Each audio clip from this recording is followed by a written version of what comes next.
In the interest of fairness, I did not actually require a full 30 seconds.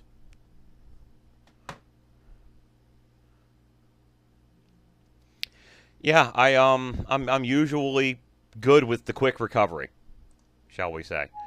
Uh,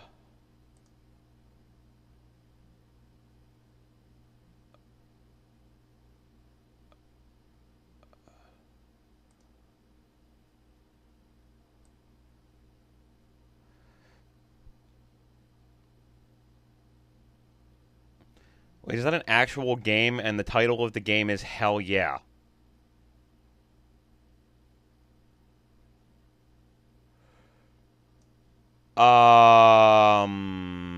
Okay. Not really 100% sure how I feel about that, but whatever.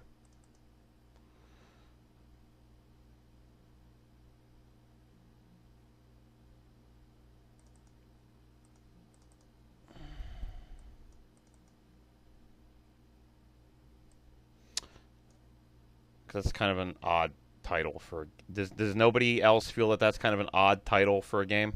Am I the only one there? Like, is that on me? I don't know. Anyway,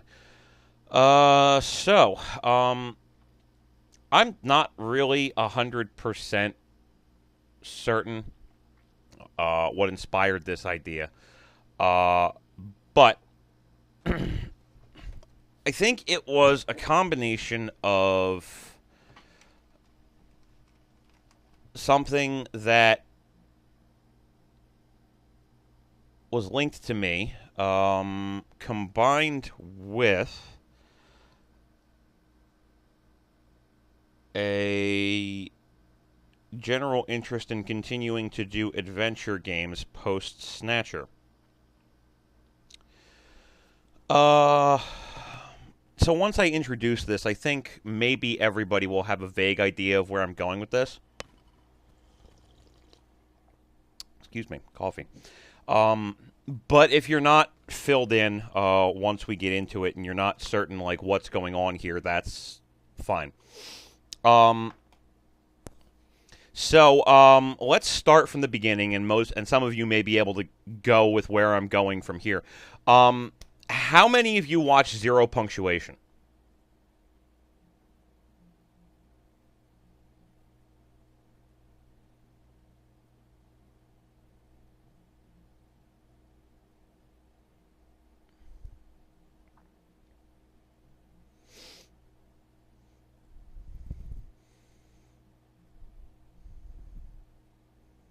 Okay, so basically everybody but Lola is familiar with the concept of that. Um, the creator of that show is a gentleman by the name of Ben Yahtzee Croshaw, British-born gentleman who has moved to Australia for Christ knows what reason. Um, Ben at this point makes various and sundry videos making fun of video games. Um, I used to be a fan, but at this point, I'm honestly not certain that Ben actually enjoys any of the games that he plays, so I've kind of become uninterested in it. Um, about a year or so ago, I was introduced to the idea that Ben got his start doing this not from just writing and putting up videos on YouTube, but he actually used to make games. Back in his 20s, he started off making adventure games. Um, so he's made a whole bunch of them, and we're not going to come anywhere near close to touching all of them because some of them, as I understand it, are incredibly fucking bad. I'm sorry, Shannon. Do you know what Zero Punctuation is?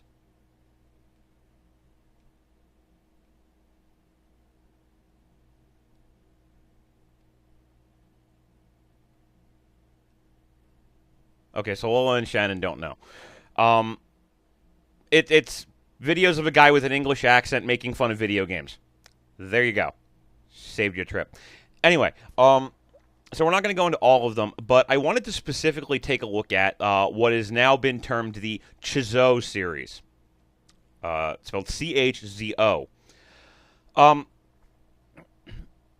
so Yahtzee in his 20s kind of got involved with using this Adventure Maker program. Um, and basically made a bunch of games, several of which actually won awards for independent development at the time.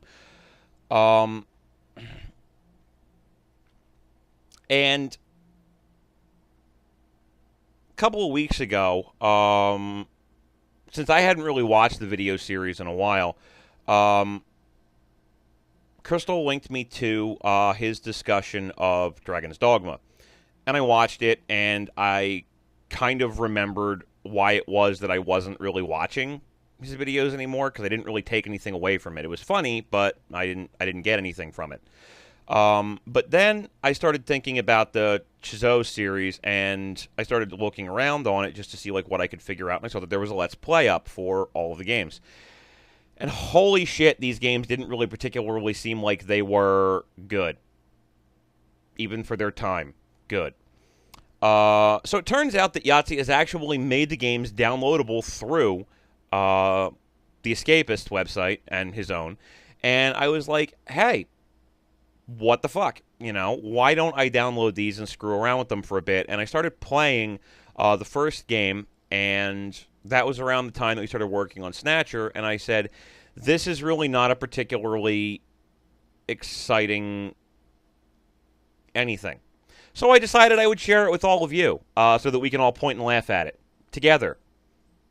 And we can also kind of sit down and think about the fact that this is, at one point in time, what this gentleman thought was good as a developer. Just to do it. So we're going to start off with the first game in the series, which is entitled 5 Days a Stranger. Based off of what has been described by himself and others as self-insertion character Trilby. Crystal does make a good point. Just because you can review games doesn't mean you can write them. Just because you can review movies doesn't mean you can make them. Witness Roger Ebert's Valley of the Dolls.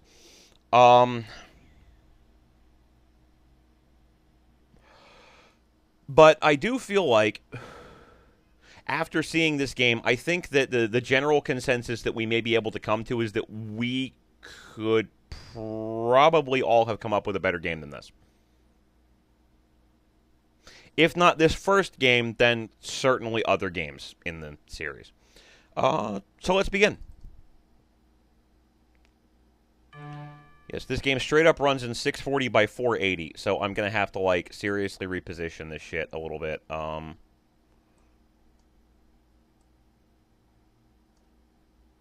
Or a lot.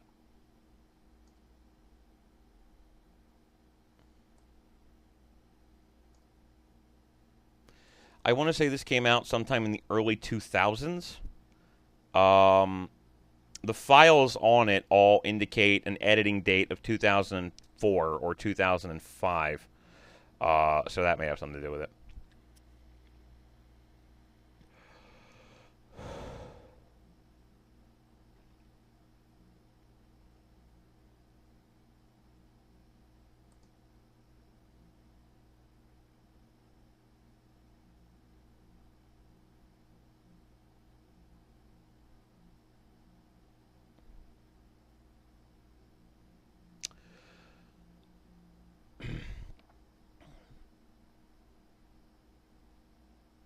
I'm just kind of watching what's going on in the discussion right now.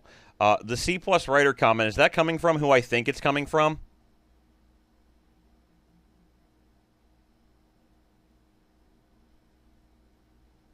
So I'm not going to turn this into a big soapbox, but real quick, fuck that guy.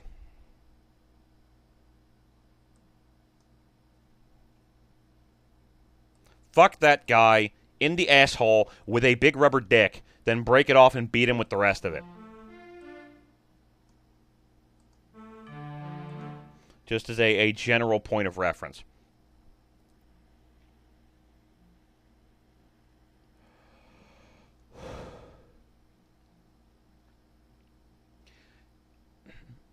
And, yes, I'm vehement about it because I legitimately, of all the people in the world that I know, I fucking hate him. Legit fucking hate him.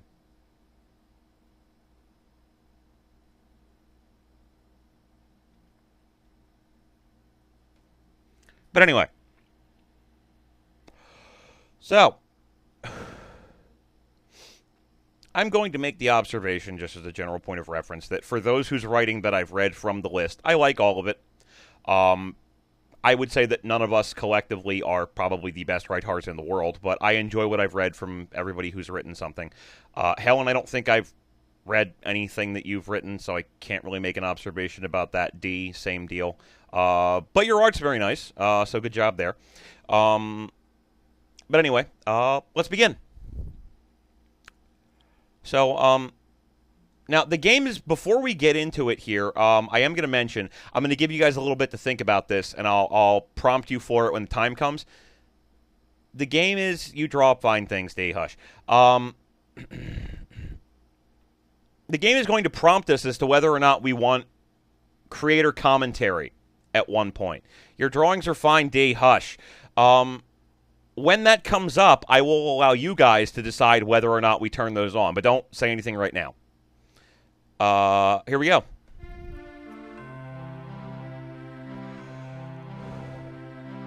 Yes, he named the main character after a fucking hat.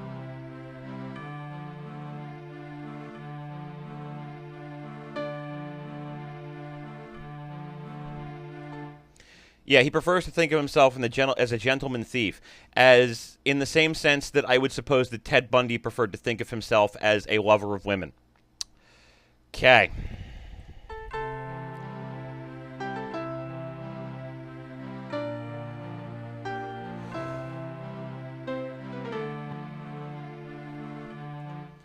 Defoe manner, ladies and gentlemen. As in the foe. Har, har, har.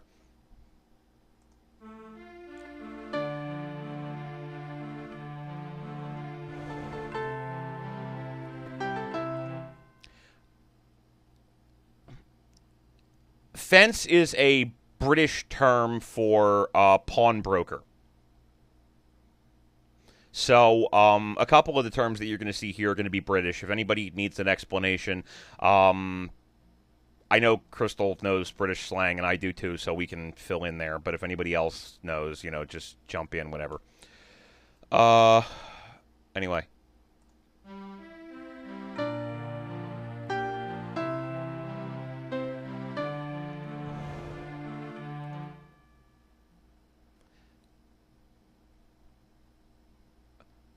Okay, so let's watch some Are You Being Served? And maybe a little Monty Python.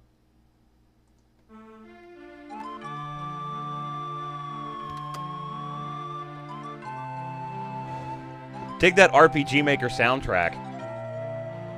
Oh, Sherlock, okay.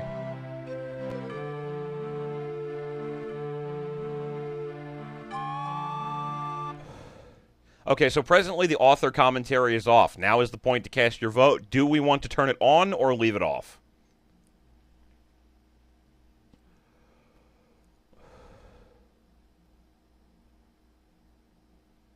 Eileen says turn it on. Crystal says turn it on. Lola says turn it on. Helen says turn it on. Dee says turn it on. Okay, so everybody has unanimously voted. We are going to watch the commentary of Mr. Croshaw at various points during the process of this. Shannon says eh. Which I'm guessing is ambivalence. So we have 5 yeas and an eh.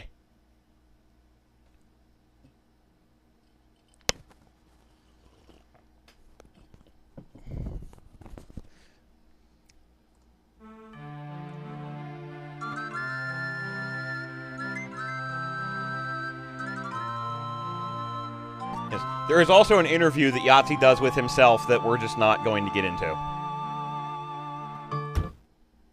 Day 1. Yeah, ahoy there, this is Captain Yahtzee setting sail on the good ship Author Commentary. Welcome to the special edition of 5 Days a Stranger. Yes, the special edition was one that he actually charged money for if you wanted to download it, and he gave you this author commentary as a part of that. He since no longer does that because nobody wanted to pay $5 for a game that was made in Adventure Game Maker. Yeah, I'll be interrupting the action every now and again to make these little sides.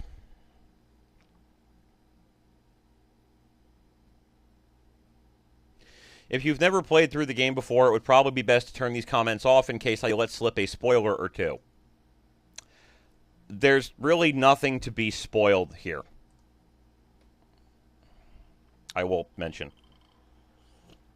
You can turn the commentary on or off at any point in the game by pressing F10. Thanks for that. Got that? Good. Let's get on with the show.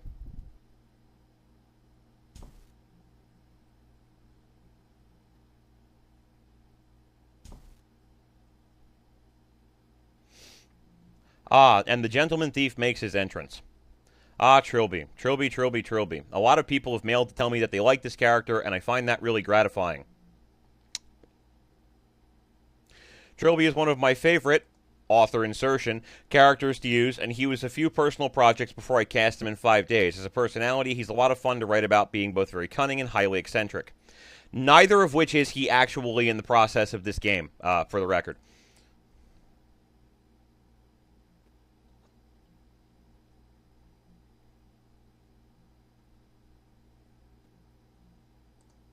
Basically, he's a 20-something young man prone to strange fantasies who one day chose to reject conventional society as a reaction to a string of misfortunes at university. We never get any of that in any of these games, by the way. He wears a full face mask and deliberately does nothing to discourage speculation in his identity because he fears being identified more than he fears death. Right. And now we're in control of the game.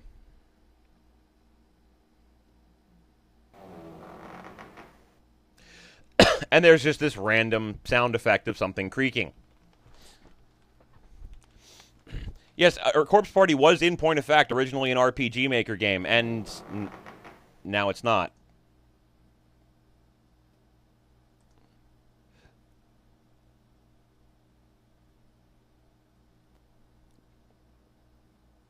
Yes, the gradients, we will note, he will point out later, was to show off like light coming from part of the room, and he's actually very proud of that. So now what we're supposed to do is interact with the safe. We will note that there are these buttons down here, which you will probably barely be able to discern from the wood panel on the thing here. This is the talk button, this is the interact button, this is the look button, and this is the walk button. The look button can be used to humorous effect with the door and a few other things. It's a door. It's a door. It's another door. It's what we in the trade call a door. It's a large rectangular piece of wood used to fill large ungainly holes in walls. It's a door. What more is there to say? As you have probably already figured out, this is a door. My keen senses tell me that this is a door. Is this a door I see before me? It's larger than a window and smaller than a garage, so I guess it's a door. I think, of all the doors I've seen here, this is by far the best. I take it back. This is the best door in the whole house. I used to go out with a girl who had a door just like that. Have I already told you about the girl who had a door just like that? Her name was Patricia. She had eyes like sapphires, hair like a fountain of night, and the most incredible pair of earrings I had ever seen. Anyway, she left me for the lead singer of The Doors, which explains why this door reminds me of her, I suppose. Sorry, I have a tendency to ramble when players won't stop looking at the bloody doors. And that's all we get.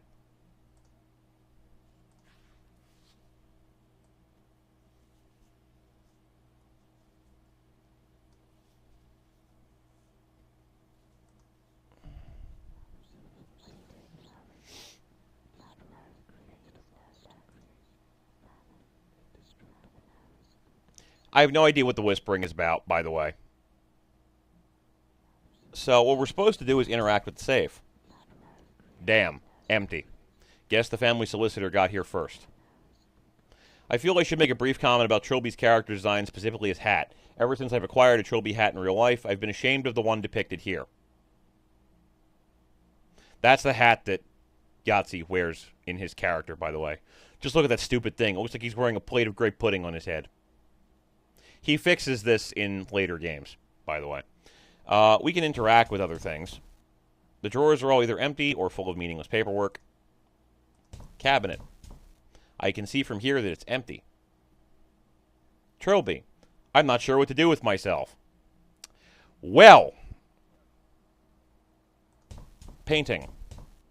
It's too bulky to carry around. It's also unsigned and therefore valueless. Certificates. They have no value to anyone except the owner, and he's dead. Now, if we go to the door, I'd prefer to leave the same way I came in, because we don't want to go through the rest of the house and try to rob it of anything. Okay. So we go to the window. It won't open.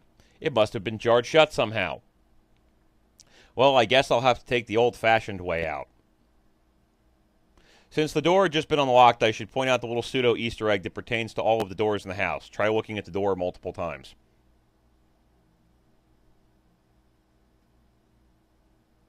I included this as a joke, referring to my once-mentioned hatred for look-at messages in adventure games that tell you precisely dick.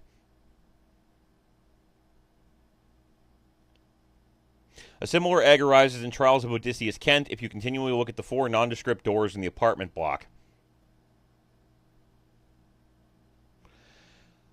Yeah, Trials of Odysseus Kent is not a game we're going to go screw around with, just as a point of reference. So we were like, okay, let's go open the door.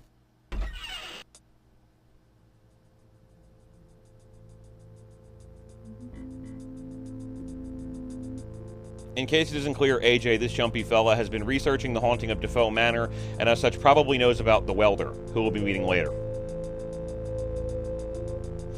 When he first used Trilby Mask, his first thought is that he is the welder, or at least some other aspect of the haunting.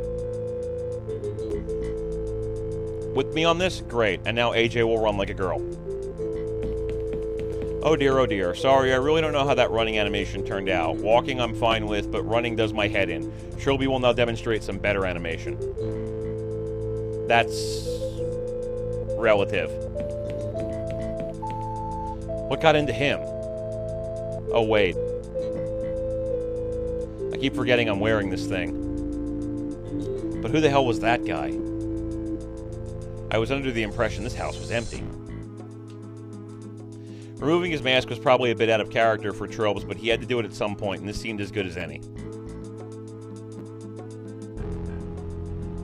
Incidentally, the character of AJ also appears in my lesser-known game script, No Experience Necessary, available to read on my website, although his personality is noticeably different. My original plan for 5 days was to bring together a load of my old characters and set their personalities against each other, as I had been reading a lot of League of Extraordinary Gentlemen comics at the time, and was a little obsessed with the concept of crossovers.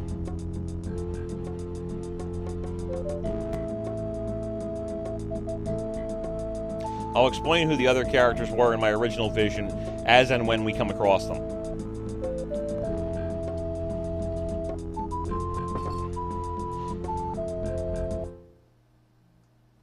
Yeah, I'm going to turn the sound down a lot because it's just not adding anything in here.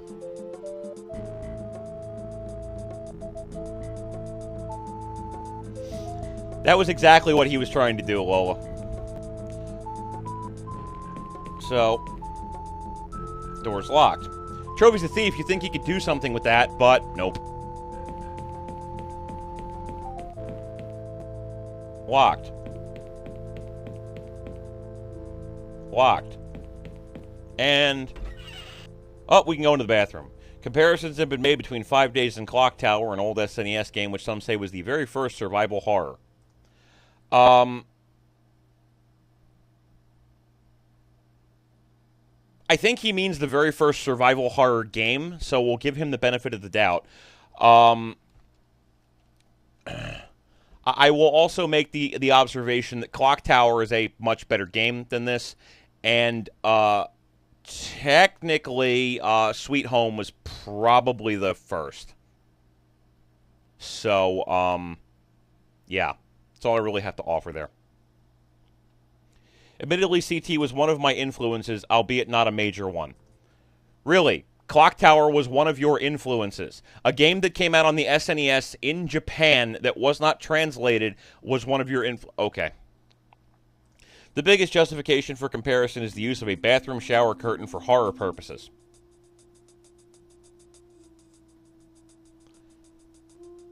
So, mirror? I could really do with a haircut. Good job, Trilby. Bidet. When I need it, I'll let you know. When I need it, I'll let you know. Yes, Trilby, for the record, will never let us know that he needs to use the toilet. So we go to the shower curtain, and nothing here. How anticlimactic. This was meant as a tenuous reference to the aforementioned clock tower, as well as foreshadowing the second nightmare.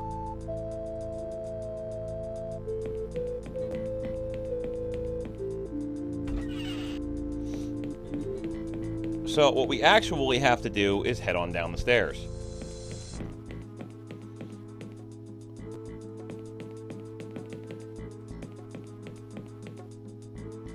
I wanted to make a big grand entrance hall for this room, but I had to cut a lot of corners when making the background graphics. All of the rooms are based on the same graphic template. No shit. Consequently, the interior of Defoe Manor is quite clearly nowhere near as big as the exterior. It seems more like a slightly larger than average detached suburban house. Maybe it's a reverse TARDIS effect caused by the ghost. Woo, spooky.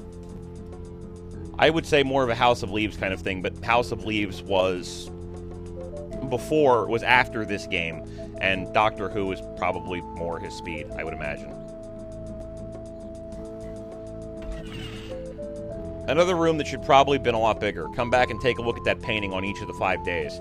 Making scary things happen to paintings was one of the suggestions I took on board after the first release of the game.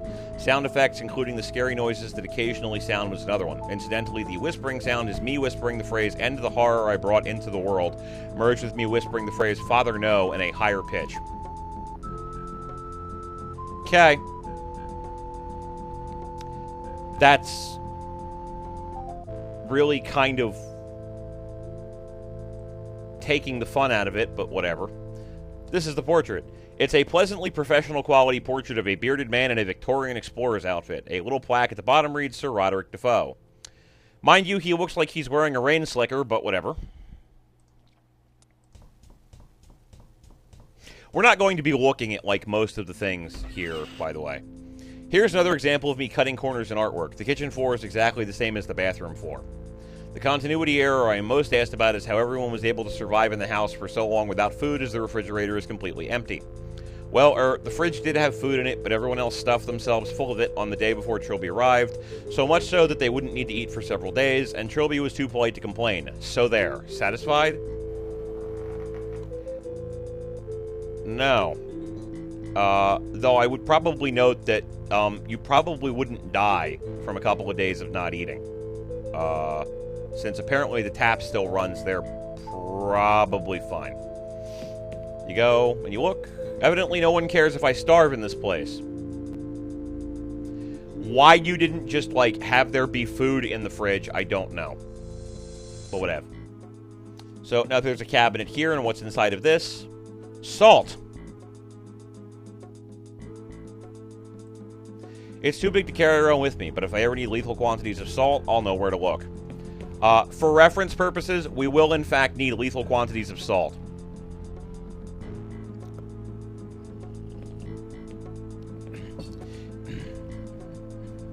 I don't know if it's 2 weeks exactly. I think it might be that, depending upon how rotund you are. But I would make the observation that you can probably live for 5 days. No, alas, there are no brain slugs, Shannon. There are no slug enemies at all, actually. We use it for something much, much, much, much stupider. Trust me. So we're going to go out back, because there's something I need to collect. As soon as I made this room, I realized that Trilby could easily use the grappling hook to escape over the wall. So I quickly made up some bollocks about a ravine, and nobody was the wiser. Ha ha. We will note that when we looked at the picture in the beginning, what did we not see? A ravine.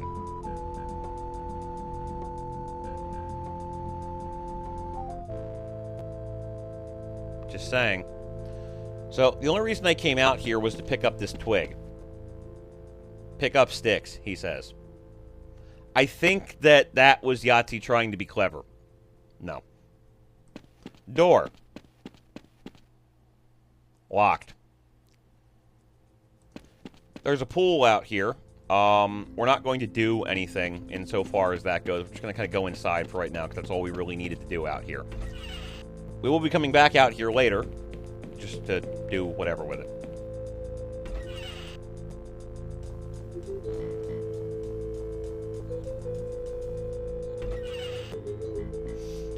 Well, Trilby is a thief, so you would think that he would have lockpicks, but the game actually does address that, and how it addresses that is also pretty stupid. Oh. I'm not sure if anyone picked up on this, but the painting in this room, like the one in the dining hall, is subject to change. Sometimes when you enter the room, it's just an empty landscape, and sometimes a dark visible figure is visible in the distance. Yeah, let's see if we can trigger that right quick.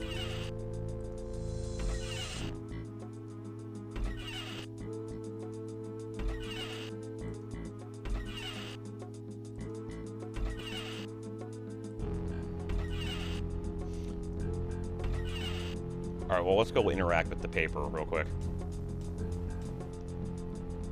Line's dead. Somehow I was expecting that. Newspaper. Should always keep abreast of day-to-day events.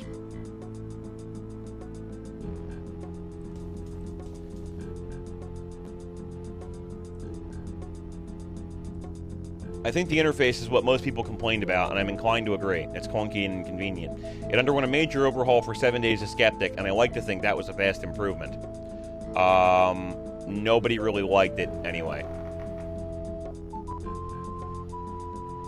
Newspaper. So we'll look at the newspaper. It's a copy of the local paper, dated last Friday.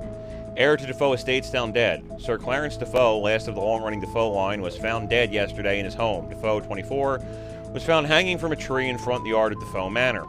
His recent bride, Julia Swanson Defoe, was also found dead in the mansion, apparently stabbed to death. Inspector Jacob Barnes, the officer in charge of the investigation, has closed the case. There's no mystery, he said. Defoe killed his wife and then himself. We have already disproved the possibility of a third party. The solicitor, Michael Cheesham, however, has gone on record questioning the inspector's judgment. The last I saw Sir Clarence, he was infinitely content. He would never have committed such an act, plus there was no suicide note. Because people who commit suicide always leave suicide notes. Yeah, Grolly. My grappling hook launcher made to look like an umbrella. Kind of an odd name. Now, we note that this was dated, again, last Friday. I'm guessing that this is Monday that we're starting with this, so the food probably would have spoiled anyway, so whoever.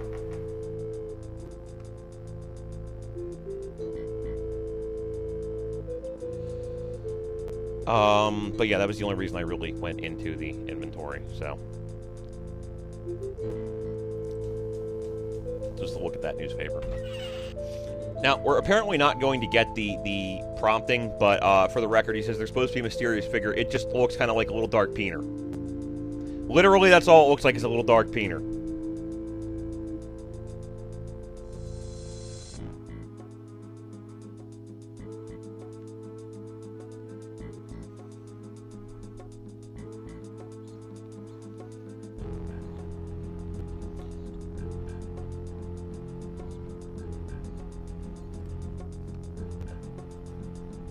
Hi, Becky. I thought you weren't coming. But now that you're here, thanks for coming. We're playing 5 Days a Stranger, a game developed by Ben Yahtzee Croshaw.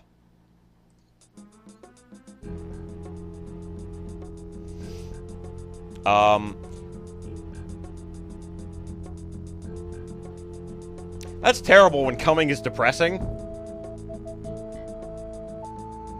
Sorry. Anyway. So we could dick around with the other stuff in the room, but it doesn't really matter. We're going to open the door. In case you didn't know, the TV show is a new program for each day. The reactions from the outside world as it becomes increasingly concerned with the Defoe Manor I used to juxtapose the sense of isolation.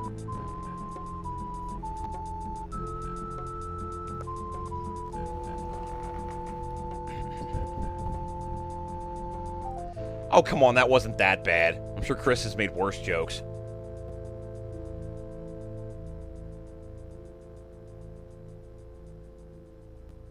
So, we're supposed to take this cord.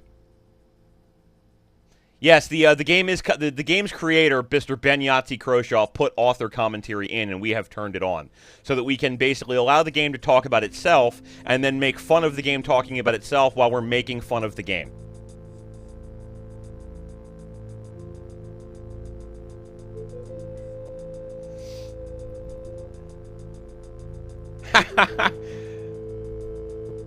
Should we queue up You're So Vain in the background right now? Is that, like, a thing that we would want to do? You know, I bet you think this game is about you. Something... Never mind. Anyway. So, we're supposed to take this cord. I don't actually know what this cord does. I guess it goes to the VCR underneath.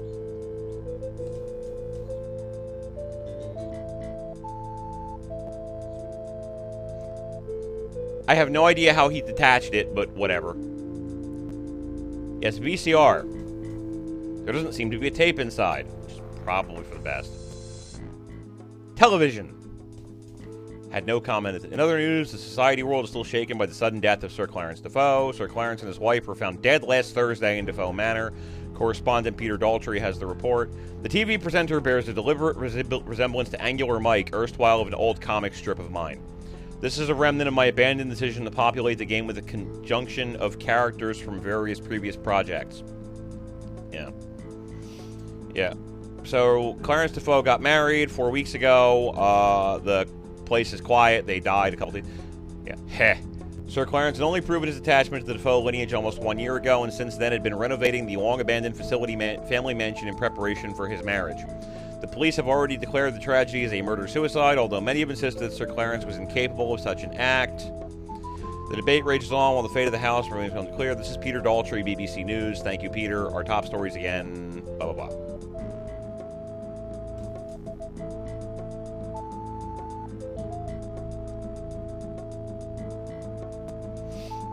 Well, no. This game was supposed to be a crossover game with all of his original characters. No, you're not going to miss any of the jokes because he didn't do video game commentaries until several years after this. This is more of a, we're just kind of like pointing and laughing at this game existing.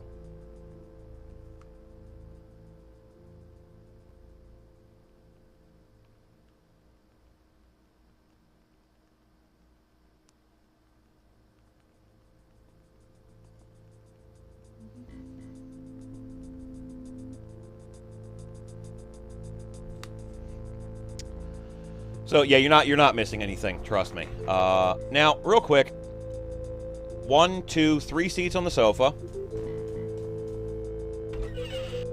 1, 2, 3 seats on the settee.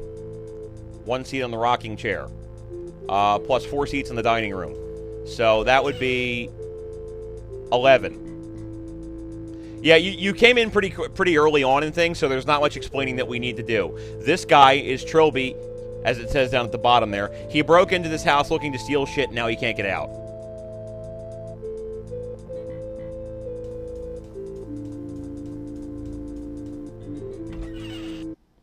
Hey. Oops. It's about time you showed up. Before I made 5 Days, I wrote a short novella on which 5 Days would later be loosely based, in which several of my old characters were trapped together in an enclosed environment. The characters were Trilby, Simone Taylor, AJ, Alondra from Reality of the Norm, Paul Greywald, and Articulate Jim from the novel attempt of the same name. There was no mention of the Defoe family, and the story was set somewhat prophetically on a space station. When I wanted to make an adventure, I originally wanted to base it completely on the novella, but changed my mind at the last minute and changed the space station to a manor house to be less absurd. Oops. Originally, the game was going to be another conjunction of previous characters, and Phil was originally Articulate Jim, which explains his abrasive personality and nervous wit. I changed my mind because I felt the use of already known comedy characters would distract from the horror, plus I didn't want to kill any of them off. I'm sorry, and well, you should be. I've been stuck in this house for days. Where's the way out? I'm sorry, I don't understand. You are the guy who owns this place, right? No. Oh. So how'd you get in here? A window on the second floor. No, well, we'll get into that. Is it still open? No, it jammed shut. Damn. Well, it looks like the house is a new guest. I hope no more turn up. We've only got 5 chairs. Bullshit! If you'll excuse me, I've got work to do.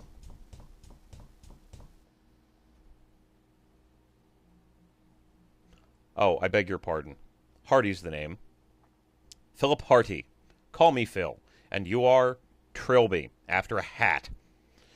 Yeah, I'm afraid you're now a prisoner. Like me, and like everyone else in this house. A prisoner? Don't ask me why, but once you get in, the house won't let you leave. I've tried all the doors and windows, none of them open. The garden wall's unclimbable, and I can't tunnel under it. But why? Who's keeping us here? Beats the hell out of me. Whoever it is will certainly not be safe from my fists once I get out of here. So if there's something you're not telling me, now would be a good time to get it off your chest. I assure you I am completely mystified. So how many more people are in this place? Only 3 more. First, there's Jim, the youngest. He turned up just after I did. He's a good kid. Uh-huh. Second, Simone Taylor. You probably know her off the telly. She's a correspondent for the BBC. She came here to make some kind of documentary, I think, but now she's stuck here with us. Lastly, there's AJ. Skinny bloke with a stash won't tell us who he is or where he came from. All I know is that he's been here longer than anyone, nearly a whole week. Think I have already met him. Oh, what a heartwarming story. Anyway, why don't you see if you can track them all down? I'm calling a house meeting in the lounge. Spread the word. I trust you'll enjoy your stay at the Faux Manor, Mr. Trilby. Yeah, there's a lot of fucking exposition dumps in this game. I still don't understand. Really, all that fucking talking and you still don't fucking understand?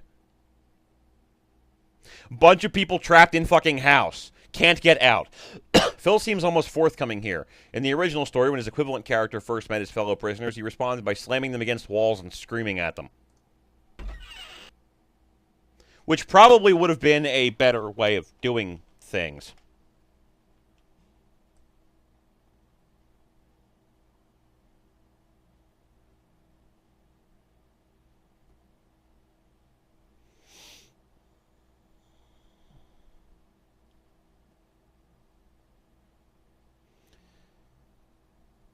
Let's see, just going over the comments that I missed while reading off all of that shite. Helen, several people are going to die, and it's going to be about as good as this game can possibly manage. For the numerous people who asked, apparently no, they cannot break a window. They don't bother explaining why they can't break a window, you just can't break a window.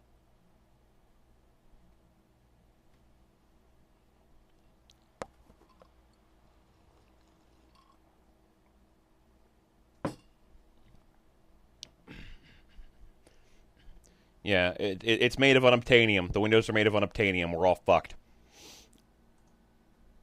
Yeah. Bell jar. Even if I wanted that ugly thing, which I don't, I'd have to break the glass to get to it. And apparently nobody wants to break glass in this fucking game for whatever god-awful reason. So we open the door.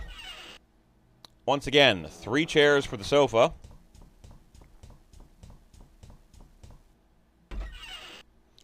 4 chairs in here.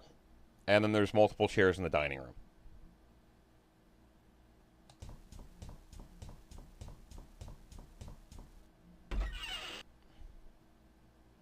Go to the door. No latch, no chain, no deadbolt. It doesn't even have a keyhole. So I want the bloody thing open. This is becoming very tiresome. Thank you, Trilby. I love shoot comments that aren't supposed to be shoot comments.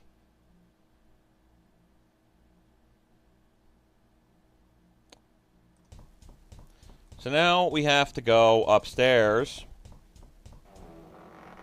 At which point we meet the BBC commentator woman, who appears to be masturbating in front of the door. Vigorously. With both hands.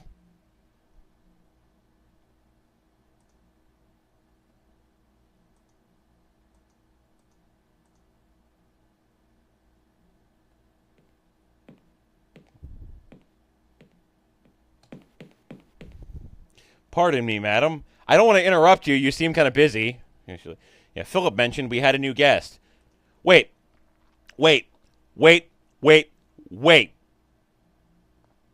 this motherfucker told me to go get everybody together for a meeting, and I go and I find her, and he's already fucking met her and said, there's a new guy here. What? Fuck you. You're Simone Taylor, right? Yes, you must have seen me on TV. And you are Trilby. Got a first name? No. Simone Taylor is another character I've used before, but never in a published work, which is why she survived to appear in this game. Originally, she was the main character in an abortive attempt to rewrite my first novel attempt. I like the word attempt followed by the word attempt. Yes, also the word abortive. The Afterreich with a female protagonist. Wait, you wrote a book called The Afterreich? Okay. Being a TV celebrity, she's simple enough to work into projects, and her personality writes itself. By the way, as general point of reference, as these games go on, we will begin to get a general idea of Yahtzee's overall viewpoint on women. I hope that this explains to everybody why, to the best of our knowledge, that this man who owns a bar in Australia and actually is a fairly decent-looking sort outside of what he does is still single. Just a general observation. I'm not happy with the design of her sprites, though. Her walking seems awkward in those high heels, and I can't help but feel like she looks like a man in drag.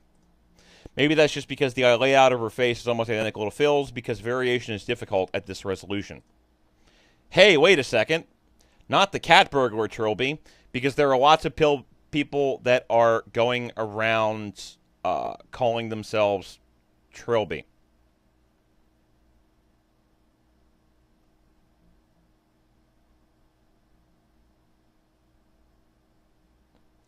Oh, are we downloading Fate Stay Night and the English translation patches? Is that where we're going through with that?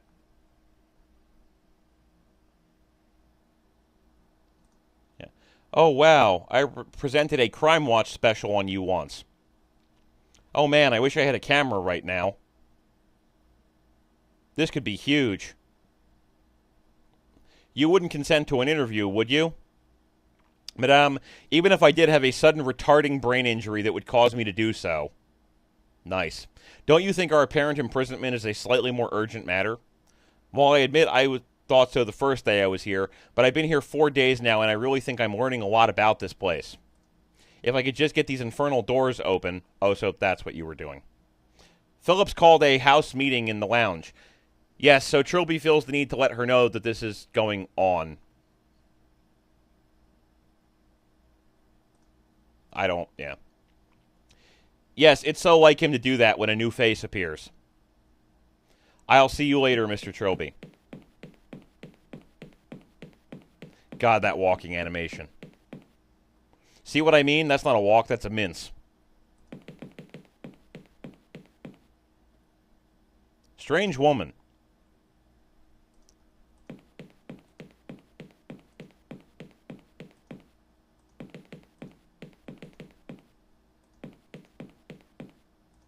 Yeah, getting the game to actually work with me, like to go down the fucking stairs, is a bit of a pain in the ass, it should be noted.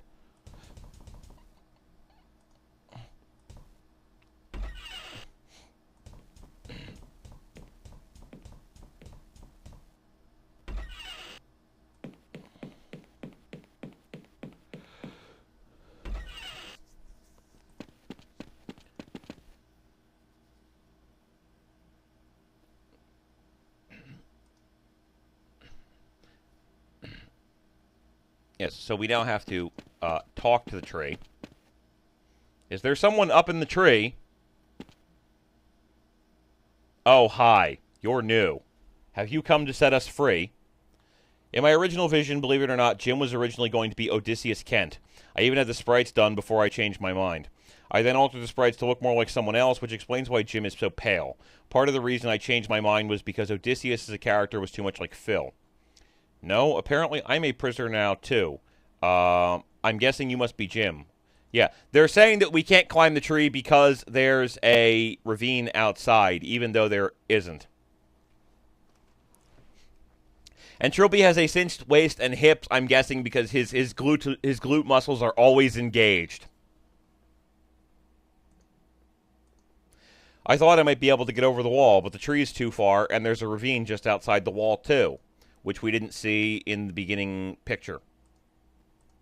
So I understand, yes. Philip wants us to meet in the lounge. Oh, okay. I'll head there now, then. It's like, why does it look like this kid is wearing leather pants?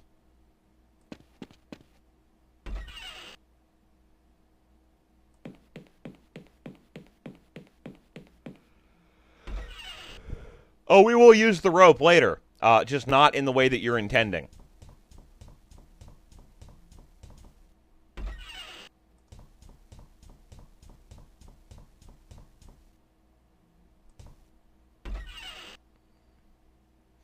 Yeah, our new arrival has graced us with his presence.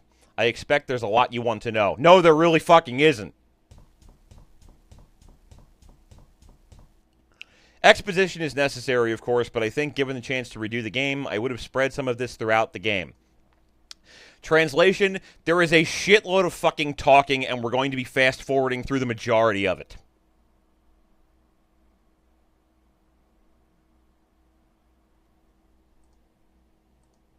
Too much exposition in one sitting, like we have in this scene, can get boring very fast. So let me see if I've got this clear in my head. You're all trapped in this house. Right. And you can't leave. Nope. And as soon as I entered, I got trapped. Yup. Why? Why would anyone want to keep us prisoner? Maybe they're just lonely. What?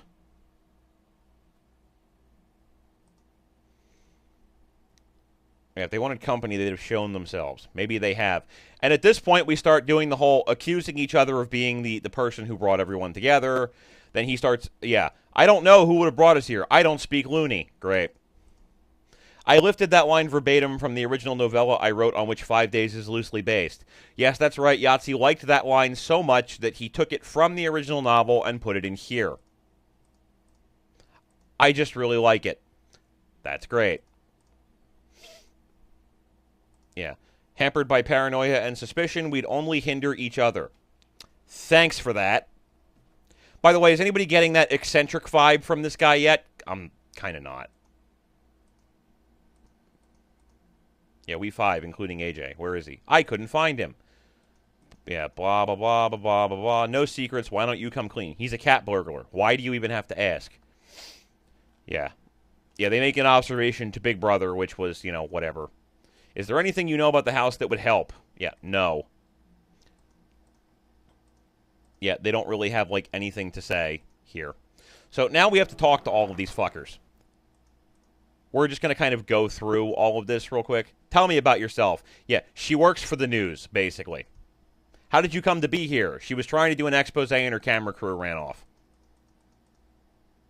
What happened to your camera crew? I don't know. They fucking ran like hell. What do you know about the mansion? Jack shit.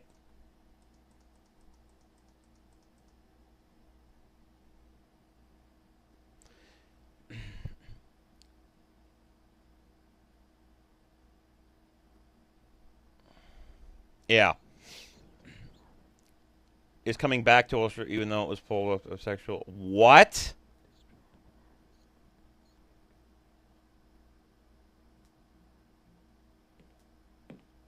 Great. Yeah, Mr. Harty. Tell me a bit about yourself. He's a thief. Yeah, I suppose, though, that his mysterious nature adds to his charm. No, the character's a dick. How did you come to be here? He broke the fuck in and now he can't get out. Yeah, we had to go through like 15 text prompts to get, he broke the fuck in and he can't get out.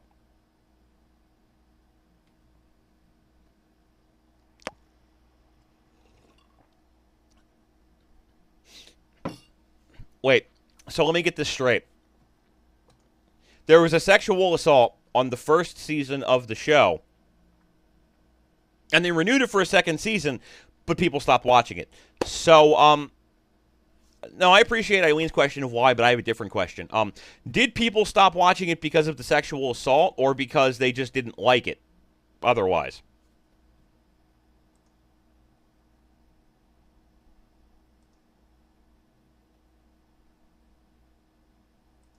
Yeah. What do you know about the mansion? Jack shit. Yeah, he read an article, built some explorer guy, blah, blah, blah. Doesn't matter. Yes. Yeah, he gives us an article on shit that happened in this house.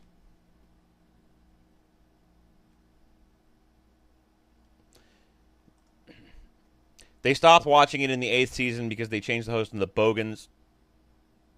What does Bogans mean, Helen?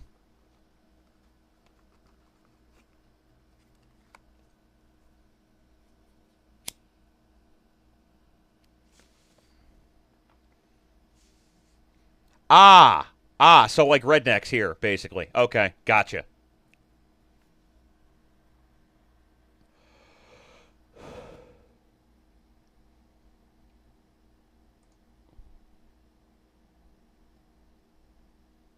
Yeah. Jim. So, Jim. Tell me a bit about yourself. He's a kid. Yeah, he went to a boarding school. How did you come to be here? Some kids dared him to go in. He went in because he's a kid and he's stupid.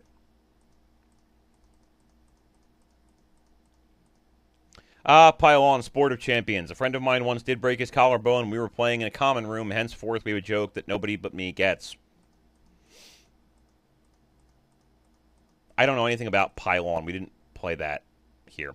What do you know about the mansion? Yeah, nothing. It's haunted, maybe. Anybody else see the pattern in all of these stories? What pattern would that be? Seems to me the house only traps people individually. It didn't try to trap Jim's friends or Simone's camera crew. Yeah, blah, blah, blah. We think the house is haunted. There's something odd going on. Shit's weird. And now we're trying to accuse it back on fucking Simone again because Phil is a fucking douchebag. We don't want to go look for AJ. If he hasn't turned up in the morning, we'll look for him. I'm not sure where all the housemates sleep since all the bedroom doors are locked and there's only one other sofa in the house. I didn't put too much thought into it at the time. Presumably they took 6-hour shifts in the bath. Yeah, side note. So, one of our people is missing. The house is locking us in. We have no way of getting out, and this is a little weird. Should we go look for him? Fuck it, we'll do it tomorrow. Clearly, these people are considerate individuals. These Day X titles are presented in a manner not dissimilar to the ones from Stanley Kubrick's The Shining, and that's not an accident. Oh, Yahtzee, showing your hand on the things that you borrowed inspiration from. The sudden blackout without warning is, in my opinion, good for the overall unsettling atmosphere. Okay. What was that noise? Yeah, we're not really interacting with this sequence, for the record. And everyone's dead. That's the exact same dead Phil sprite that appears later, incidentally. I can be very Scrooge-like when it comes to memory usage.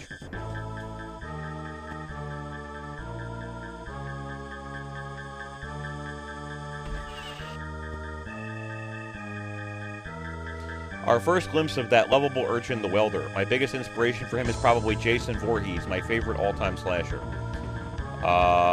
The victimized main character wears a welding mask and an apron to disguise himself as he tortures and kills his wife and her lover. Blah, blah, blah.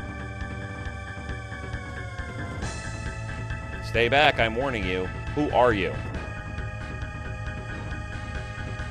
He takes the mask off and it's Trilby. Someone once sent me an email saying, I liked the first nightmare scene, especially with that woman came in with the scissors. Yahtzee admits his confusion. Yeah, dig that weird wide-eyed fucking look that he's got.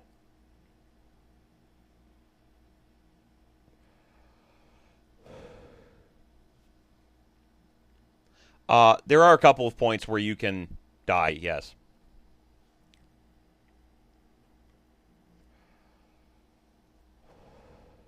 Christ, I've never dreamt so vividly before. It was so disturbing. I'm proud of Trilby's Wake Up with a Start animation. I just am. I like to make out Trilby as virtually unshakable Holmes-like figure, but it's fun to give him humanity, too. Uh-huh.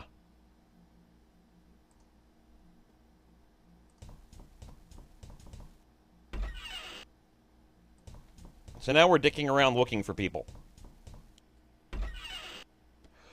Sure, go ahead, Helen. We're not doing anything exciting here.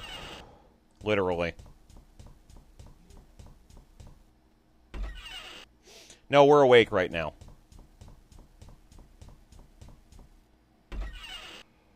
Or the game is telling us we're awake, anyway.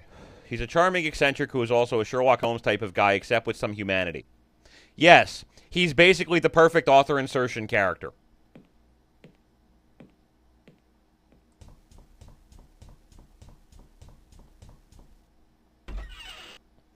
Except all we've seen of him right now is this typical snarky leader. Yes. Yes, that would also be correct, Helen. So he's exactly like every author self-insertion character.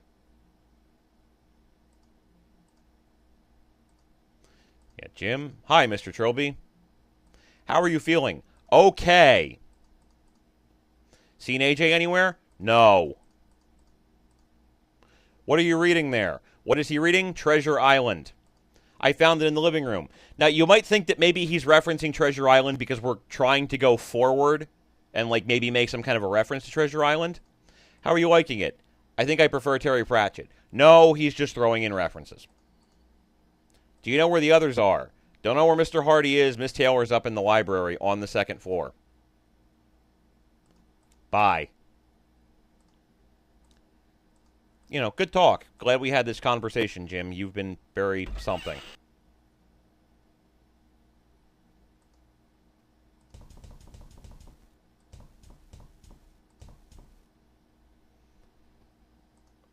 Yes, now we will note that the door here that has the weird thing on it is the library that's now open. A lot of people get stuck in the library because they say it isn't clear that the bookshelves are divided into several different hotspots. Apparently, the mere fact that the different sections are all different colors, shapes, and sizes isn't enough. I would make the observation that they don't get stuck for that reason. They get stuck because you don't distinguish what they actually need to do here.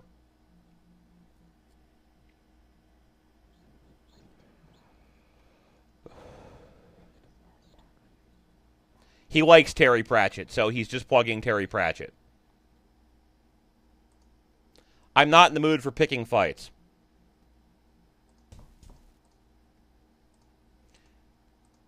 Yeah. How are you holding up? She's okay. Did you break the lock on the door? No, I came up here and it was just like that. So I take it AJ hasn't turned up yet. No. What do you know about AJ? Not much. He refused to tell us anything about himself. Did you sleep well? Yeah, she had a terrible dream. And she had the same dream that Trilby had where he murdered everyone. Great.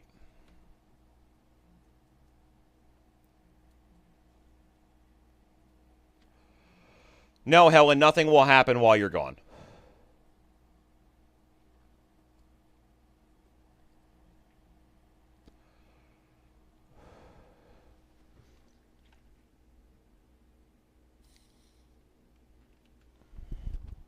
Yeah, do you know where the others are? Philip said he was going into the garden. I don't know where Jim is and AJ's missing. Yeah, now we can interact with the different books, but there's really no reason to do so right now. Because we have to go do something specific before any of the fucking books will actually do anything worthwhile. Which is why I'm bitching. No, Trilby never actually has sexual intercourse with anybody in the games, despite the fact that two different women make it known that they would vaguely like to do this thing. Simone, here, and another character in the third game where Trilby shows up. There is a sex scene in the fourth game in which one of the secondary female characters rapes the male lead. Nobody seems to like that very much, just for general reference purposes.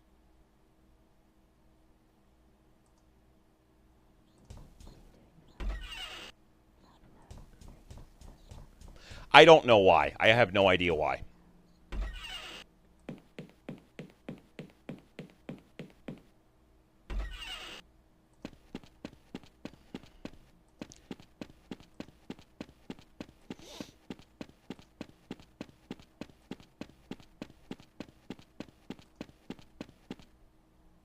You may have noticed that the outer wall has suddenly gotten a bit taller than it was in the previous room. That is because of plate tectonics.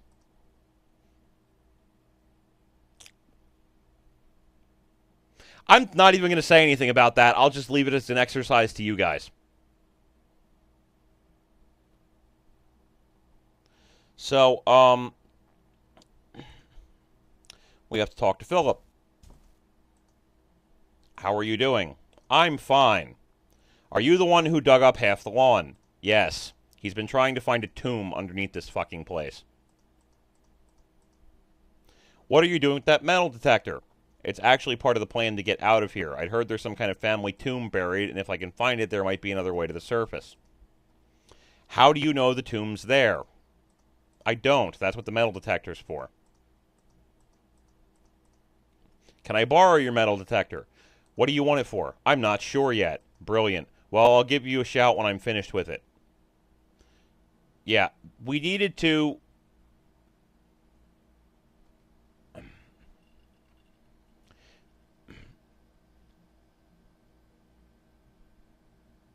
Did Eileen actually link to a 50 Shades of Grey Mommy's First Bondage kit?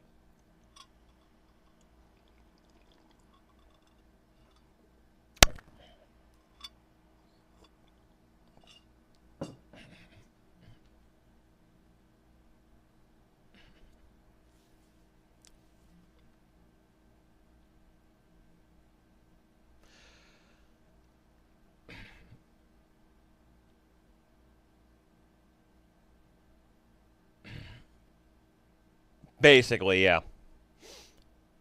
The only thing I know about 50 Shades of Grey is it's apparently a story where, like, a man does, like, bondage-type stuff and abuses a woman and basically treats her like garbage and she's supposed to like it. I don't really have any interest in reading it for the same reason I don't really have any interest in reading Twilight, in that it's not aimed at me.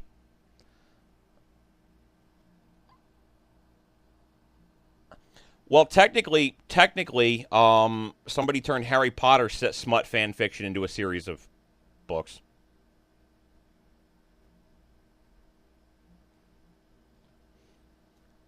But yeah, as near as I can tell, it's basically terrible. So, probably never going to read it.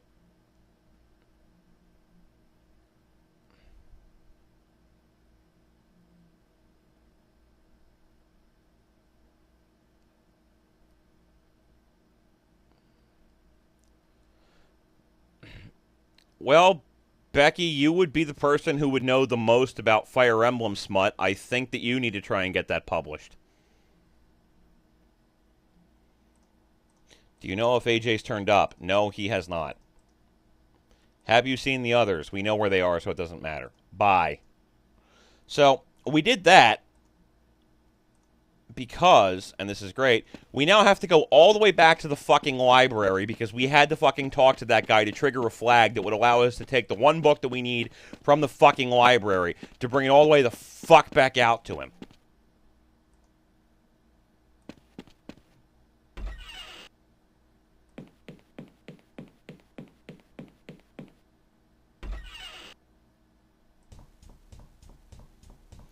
He's a gentleman thief.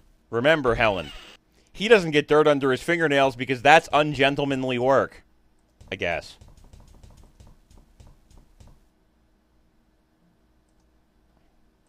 Yes, he is definitely a fucking ponce. That I will not argue with. Yeah, so... Green books.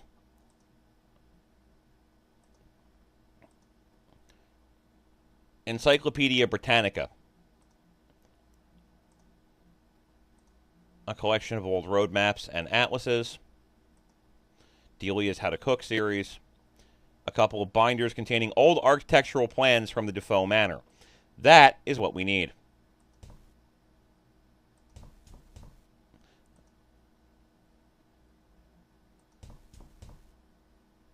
And of course, the game is being a fuck about allowing me to trigger that.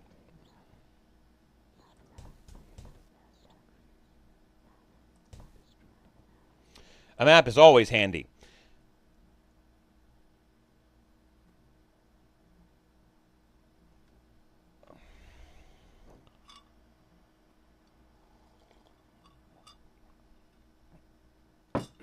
Now, once again, I note, we would not take that map until we talked to Phil. Just as a point of reference.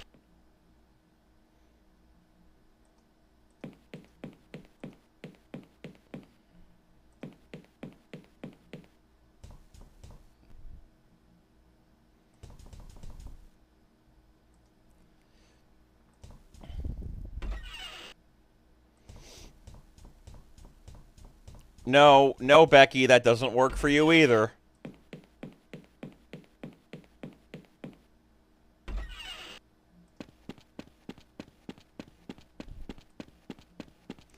Not immediately after you say, take the dildo, mix it with the lube, put it in the pan.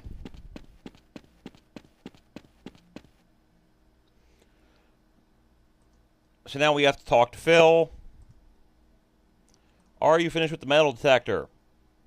Bye. So, use plan on Phil. I found this map in the library. Take a look. The tomb is quite clearly under the front yard, but this is the backyard. There's no way into the front yard. Sucks, doesn't it? Yeah, can I borrow your metal detector? You've taken away my livelihood. Why the fuck not?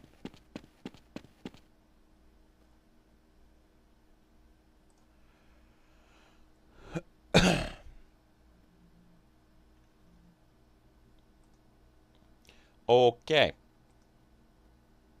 So, now we're going to take the metal detector and use it on the lawn. Oh, that's right. So, now that we have the metal detector, we then need to use the metal detector on the pipe. I can track where this pipeline leads. The trail ends here. I think the pool lawn puzzles are the ones where the most players get stuck after the teddy bear one. I really do overestimate you people. That's right, ladies and gentlemen. Figuring out all of that shit using the metal detector, going in, getting the map, all of that, that's difficult because we're stupid.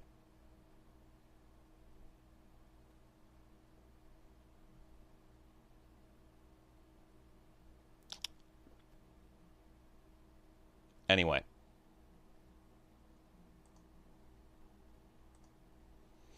And what have we here? Philip's laborings must have covered it up. Yes, there's an access panel for the pool in the middle of the lawn because, you know, that's not like a hazard in case the lawnmower runs it over. Well, that didn't seem to do anything. What did it actually do? It drained the pool, which we probably should have been able to hear from here. Just a general observation. Well, I guess it's true in the sense that, you know, we haven't quite gotten smart enough to the point where we've evolved the proper capability to read Yahtzee's mind. So, I'll get working on that, you know. He's still a dick is all I'm saying. Christ! And there's a dead guy. This is definitely the man I met on the landing, presumably AJ. Looks like someone's tied him to the hook at the bottom of the pool, but I think he was dead before then. His throat's been split open by some large edged weapon. Here's another question people ask me. If the welder can only kill people possessed mortals, who is he possessing to kill AJ? Yeah, well now I can reveal that it was Phil, blah blah blah. Yeah, dead? How? Murdered. He was stabbed to death, then tied to the bottom of the pool. Oh my god. You know what this means, don't you? We are the only ones in this house. The killer has to be one of us. I don't think any of us could engineer... Yes, I don't think any of us could kill a man, drag him into the pool, and then hook him to the bottom of it like that. What? I don't think that's that complicated a plan. Just saying.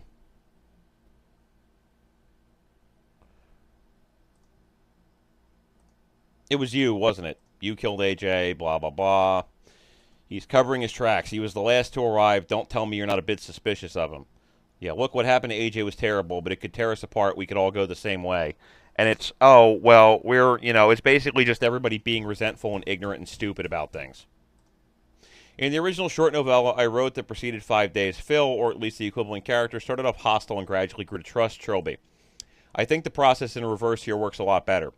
It's a turning point in the group's psychology as the team gradually falls apart.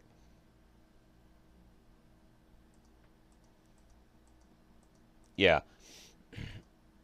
Yeah, look, I'm not exactly in love with such an unscientific idea as a murderous ghost, but nothing other than the supernatural could have engineered this situation. This house has a bad history.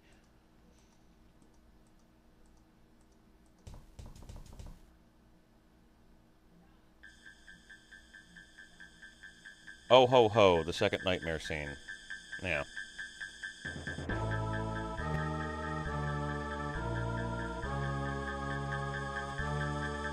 Yeah. Hold on. Hold on, Jim.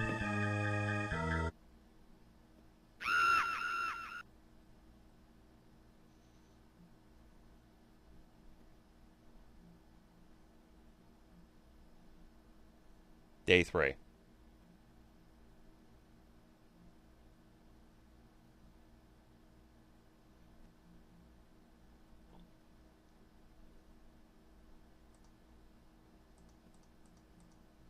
Exposition seems a bit clunky on reflection, but it was necessary to make it more clear what was the dream and what wasn't.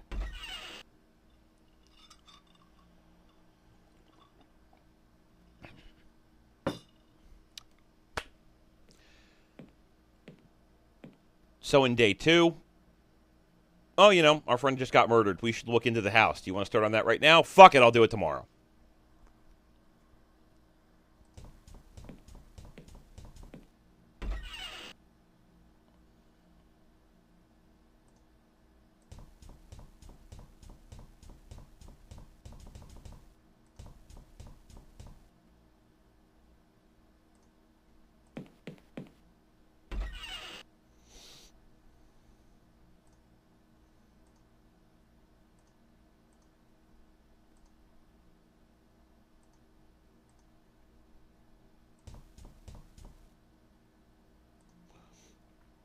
Yes. So we've now taken a book on the Defoe family.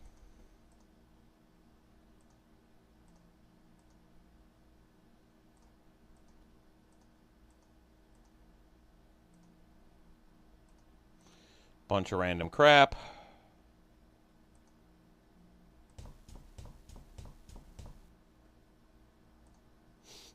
Yeah, we'll need to come back later for books on the occult.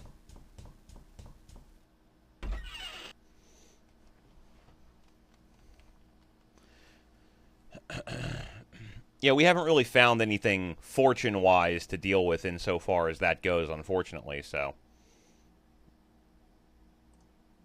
Yeah, family history. So we just kind of, like, dick around in this, basically. Blah, blah, blah, they're dead. Nothing really very exciting about any of that.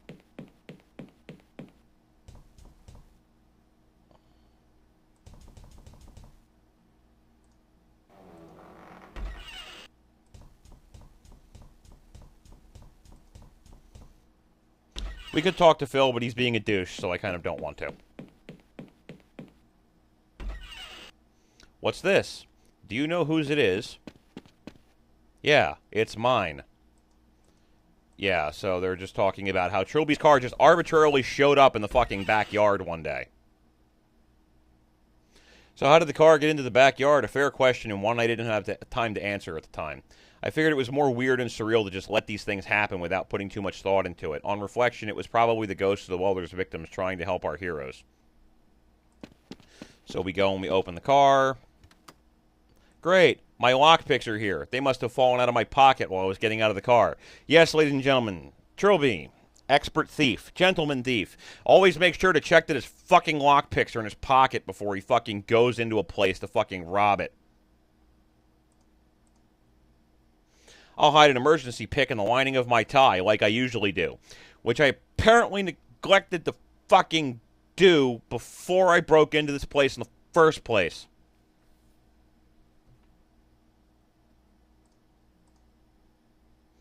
Trilby is, of course, a master of picking locks. The explanation for the lockpick's absence from the start is admittedly dodgy, but I didn't want to screw up all the other locked door puzzles. So maybe you should have come up with better puzzles. Yes, now we have to fucking go use the fucking lockpick on the fucking door. Because he can't just be assumed to be, like, doing whatever with it. Open the door. So what do we find in here? A pickaxe. And a saw. And that's all we're going to do in here.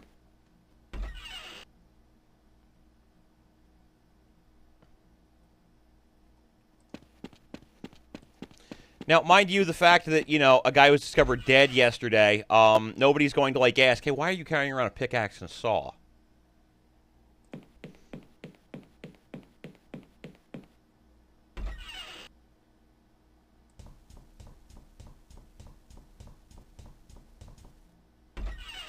Oh, yes, since I've neglected to look. Yeah.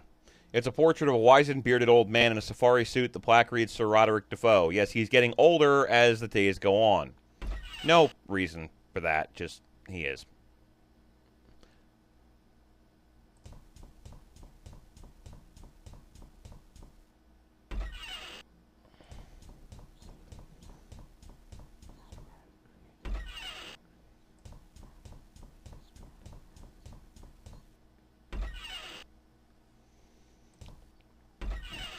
Yes, for those who are wondering, right now we're looking for Jim, because I don't remember where he went.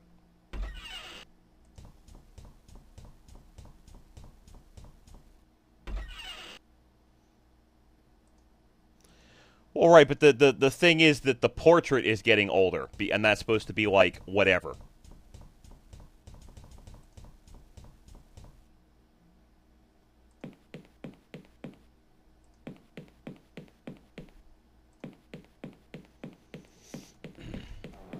Test something real quick here.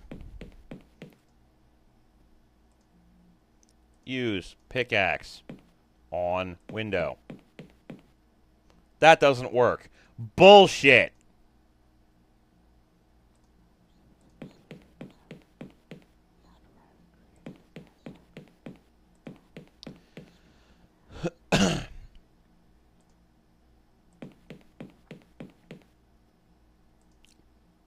So now we use the picks, and the results are... I think I did it, but it still won't open. There must be a deadbolt on the other side or something. Uh-huh. So we'll use them on this door. There we go. Unlocked. And it's a bedroom.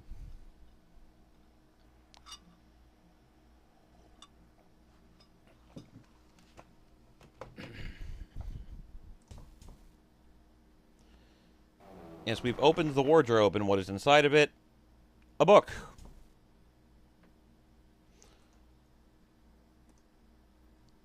And we look at the diary of Sir Roderick Defoe. Work on the house is going well. Not since our early courtship has my wife been so giddy with joy, or my fiancé, whatever. August 12th, I am only having this opportunity to write. It's been the most hectic day. The wedding went without a hitch. Belinda insisted on consummating our marriage immediately. I got married on the 12th and we fucked.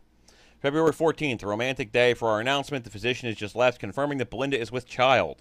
June 28th, Belinda is dead. I will never forget her face contorted with pain. The child is healthy. Would that it had never come about and spared me this fresh hell. Yes, so his wife died in childbirth. Matthew showed me a painting that he had created. I worry about the boy. Why can't he have healthier interests? It's the anniversary of the night I unleashed a horror which I tonight shall remove from this world. May God forgive me. June 28th, by the way. That's the last entry. This later actually becomes July 28th in later games, so I guess keep that in mind. When they say June, they mean July.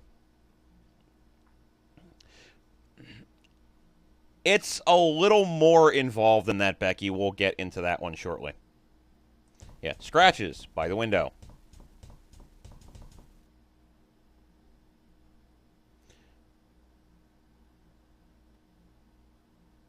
That I'm trying to get him to interact with. They don't look like they were made by human fingernails. Funny, there seem to be some little scratches on the wall just under the window. That's great. Well, what do you know? It opened. Of course, since it overlooks the backyard, this doesn't help me much. I'm not sure I can reach. It doesn't look like it would support my weight. I don't think I can reach. Now, what we're supposed to do here is use his umbrella on the loose tile. While I'm sure it will be highly amusing to grolly across the gap and slam heavily into the tree trunk, it would not be a great help. Yes, however, as we've noted, there's a tree in the way. So now... yeah, your adventures have ended here. Exactly.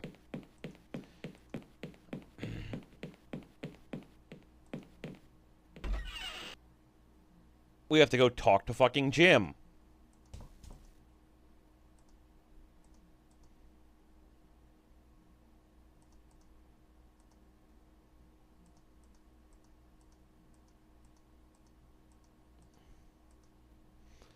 Yeah. It's like, Jim, what are you doing? I'm looking for shit. Why? I don't know. It's like, no, really. Why? Well, I want to help, but I'm not sure what good I am. Fine. Come with me, you stupid bastard. Okay. You may notice that while Jim is following you, he has developed the ability to phase X-Men-like through doors. This is because my patience did not allow the necessary and complicated code that would make the doors open for him. That's great.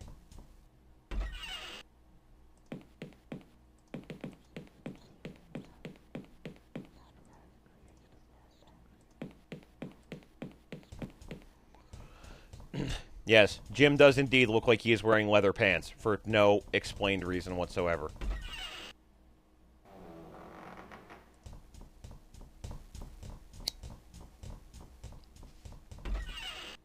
Wow, Lola, really?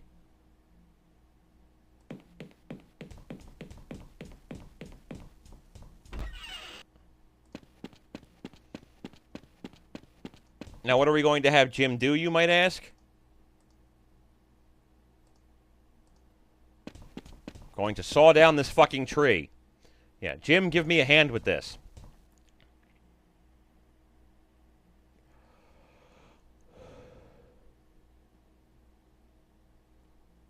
Best tree cutting down animation ever.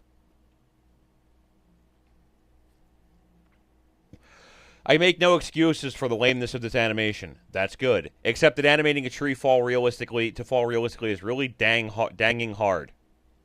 Why did we cut the tree down, Mr. Trilby? I'm not exactly sure. I know it makes me feel better. That's great, Trilby. I'm glad that we assuaged your ego. No, we don't get to use the pickaxe on people. It went over the wall. That's where it went. It went over the wall.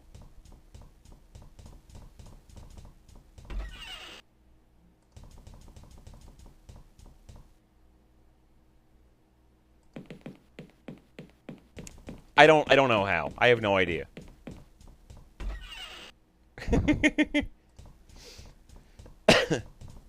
So now we're going to go out the window. What are you doing, Mr. Trilby? Just popping out for some fresh air. Why don't you wait for me in the library? Oh, okay.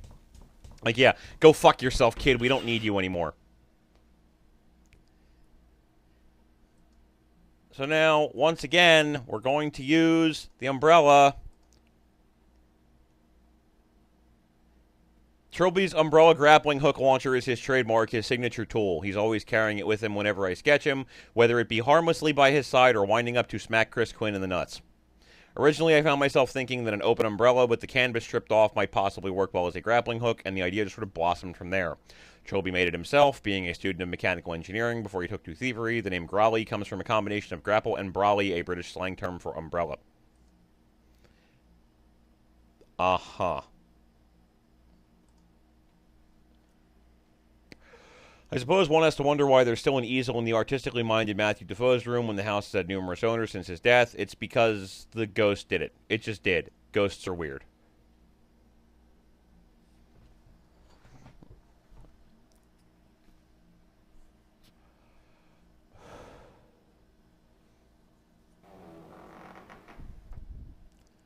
That tree was apparently very obtrusive, and then when we cut it down, it disappeared.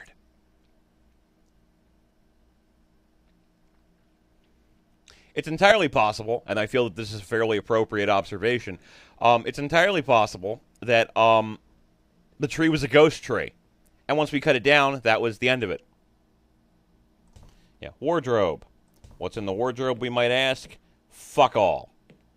Easel. I don't paint. That's great. There's nothing in here but this old diary. Yes, and now we're going to go to the inventory. And now we have Matthew's diary. Today is my 8th birthday. Nanny said I would be a big, strong man like my father. I wanted to see him today, but he wouldn't come out of his study all day. Nanny says he always gets cross on this day, but it's not because of me. It's because his wife fucking died. August 5th. I found a new friend. He is behind the door in the kitchen, and he doesn't have a name. He likes me to sit and talk to him, but Father gets very angry when he finds me doing this. I asked Father who the boy behind the door was, but he told me there was no boy behind the door, and it was just a silly fantasy. May 24th. I showed Father the painting I just finished. He said it was quite good, which is the best thing he has ever said. While he was in a good mood, I asked if I could go and look behind the door in the kitchen, and he pretended not to hear me. June 28th. My father has done a terrible thing. All this time he pretended there was no boy behind the door, and now this. There is blood all over the kitchen floor. I will do what I can. Then we can be a happy family together and be happy. That's where it ends, except for a little ink blot just underneath the text.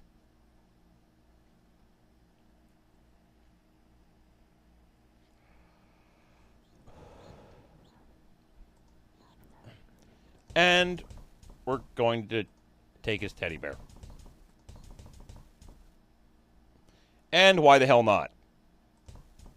Then we just go to the door, somehow unjam it, and now here we are.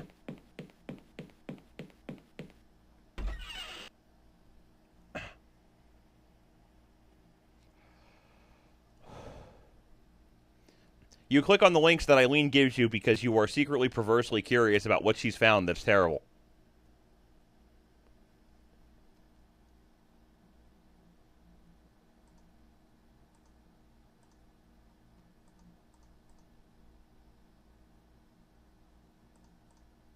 Mr. Hardy's in the dining hall. Miss Taylor said she was investigating AJ, which I presume means she's out in the yard.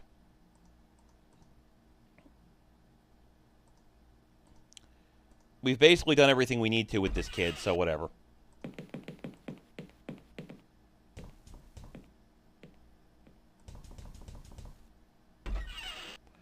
Oh, did you like gay porn, Eileen?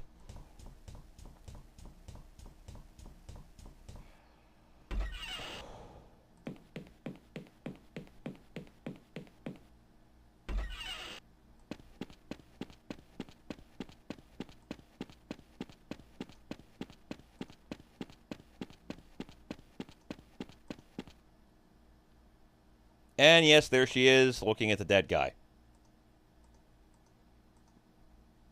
How are you feeling? She's fine.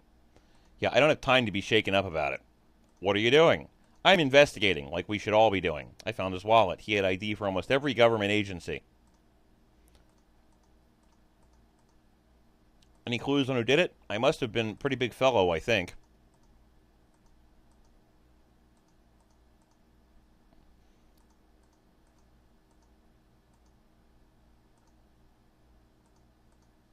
Yeah, do you know where the others are? Yeah, so she has had absolutely nothing of any merit to add to the situation here. Should be noted.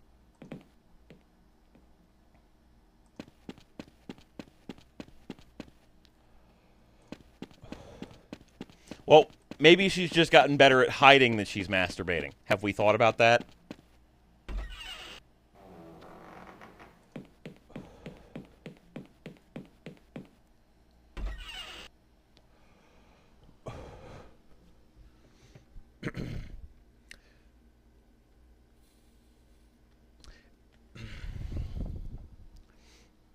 Yeah.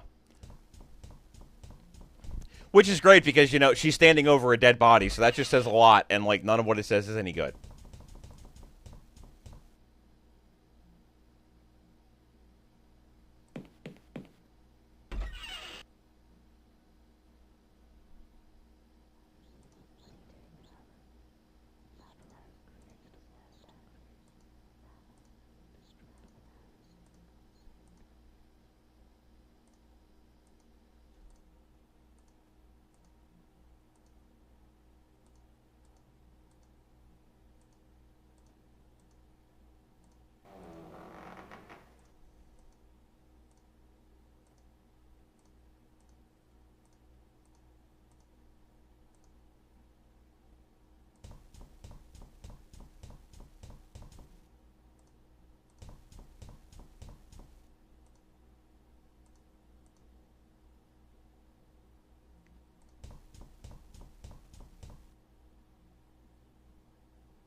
There's Defoe Manor.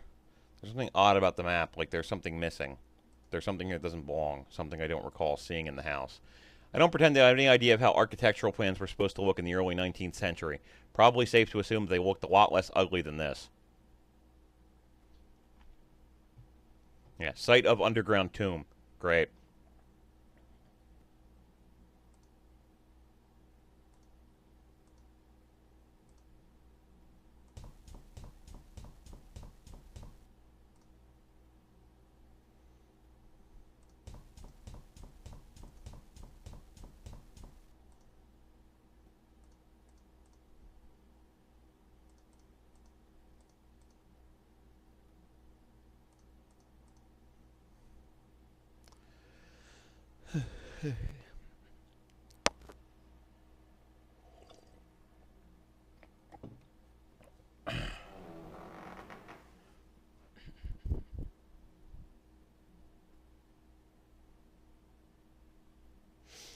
I'm pretty sure that you could write a better game than this, Crystal.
I would actually probably play that game too. It sounds pretty entertaining.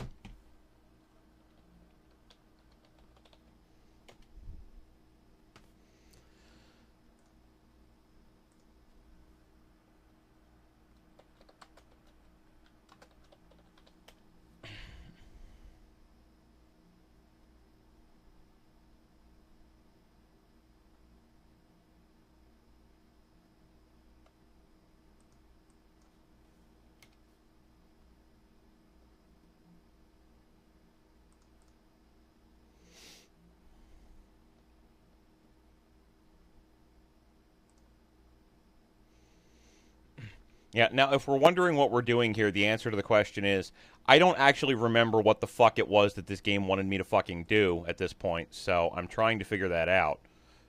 Because the game is kind of a derp. A little bit.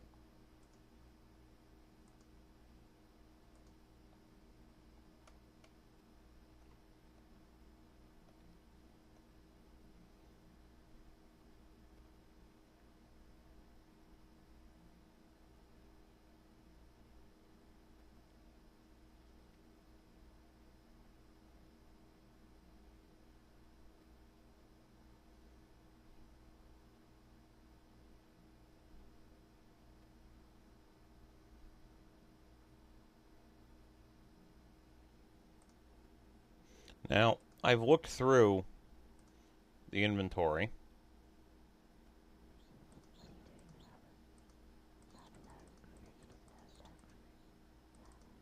And read the diary of Sir Roderick Defoe and Matthew Defoe.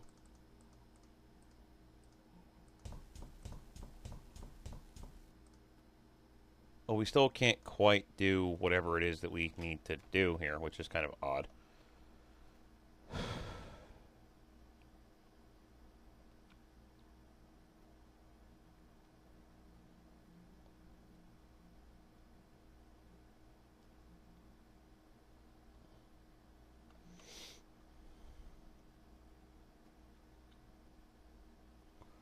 Oh. I believe we also have to look at this here article. Yep. Yeah, we have an idea of what's going on here. If there's a ghost in this place, there must be some connection. Was Matthew schizophrenic or something? Did Sir Roderick kill him? Blah, blah, blah. If I could find Matthew's body, perhaps I could get to the bottom of this. Now, we get to finally take a book on magic. What have we taken? A book on white magic. Yeah, tie the possession in question to a stick, dip it in salt, wave it over the place where the subject sleeps. When you hold it in front of you, the object should now... This is one of those puzzles a lot of people get stuck on. A lot of people just forget to take the wave the object over the bed step. I actually added that step as an afterthought in order to pad the game out a little bit. So at least we're openly admitting that you're a dick, I guess.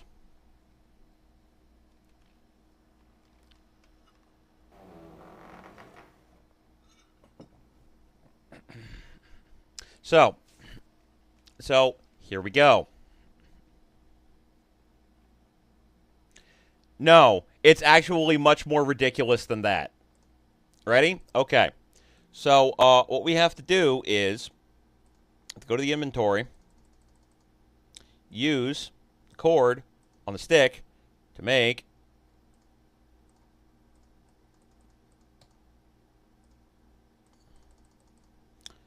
cord and stick. Use cord and stick on bear to make bear and stick. Then, this is great. We have to go all the way the fuck downstairs.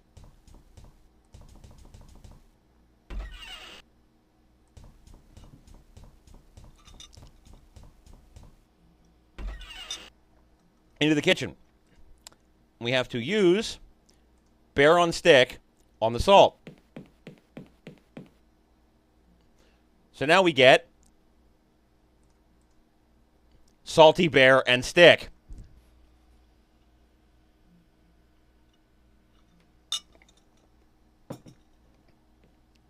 Now,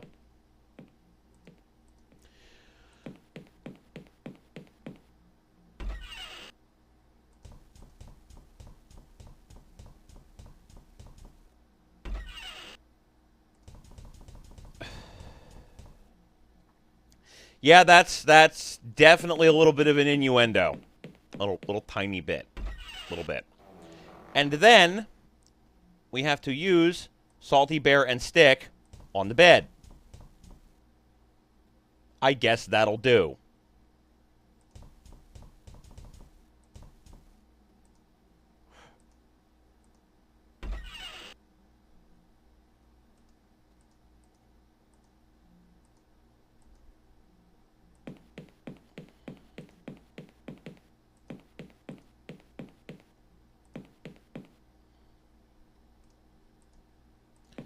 Now, I don't know what, like, using it is supposed to do.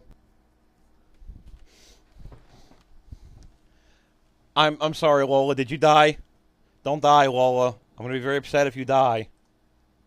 You haven't seen us finish using the salty bear on the stick.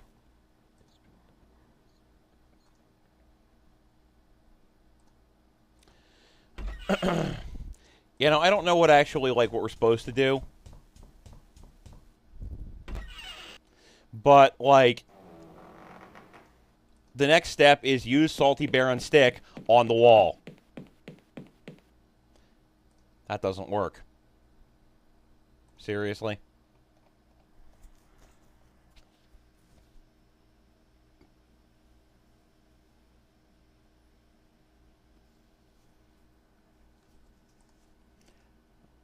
Oh. Either it's not working properly or it's pointing straight downwards. Ah, that's right. Wrong item. Use pickaxe on wall. Knock, knock. I love those sound effects. I'm sorry that I've made you hurt your yummy, Lola. I apologize.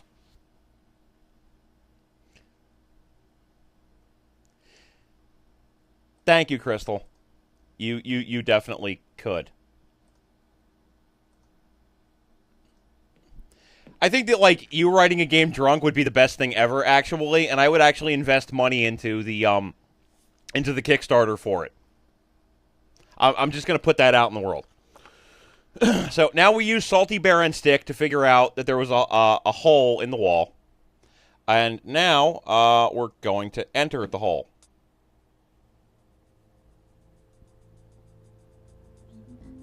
And hey, there we go.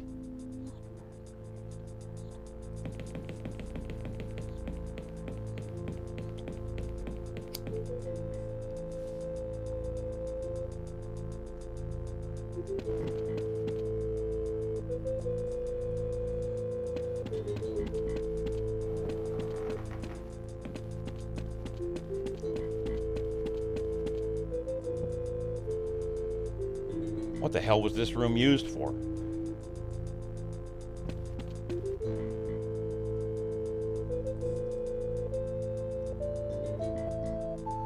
It's indicating to the southeast.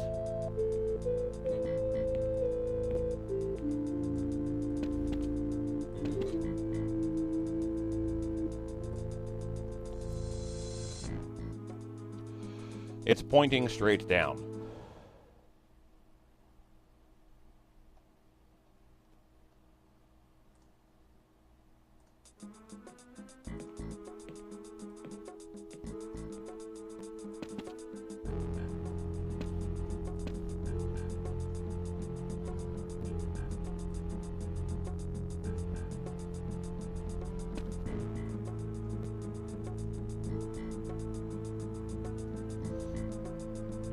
Matthew Defoe, I presume. Did Sir Roderick keep him down here?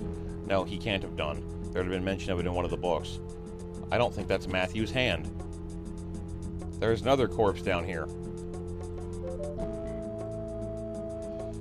Yeah, by whom indeed, never by who. Shirley understands the importance of proper grammar even while under stress. I originally wanted to have a flashback sequence at some point showing the sticky ends of the Defoe family, but then realized I couldn't be arsed. It sounds like it came from the other side of the house.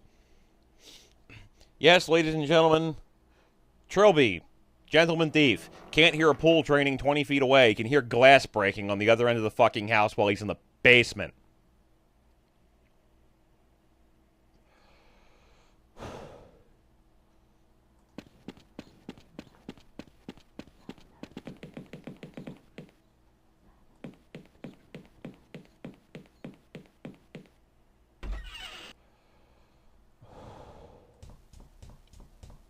Philip is surprisingly unfazed by the broken glass, we should note.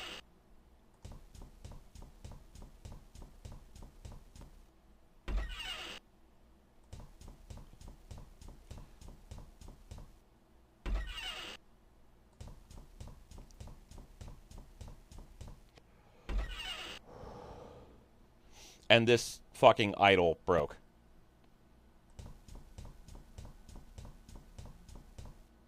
This is really a horrendously ugly little wooden doll.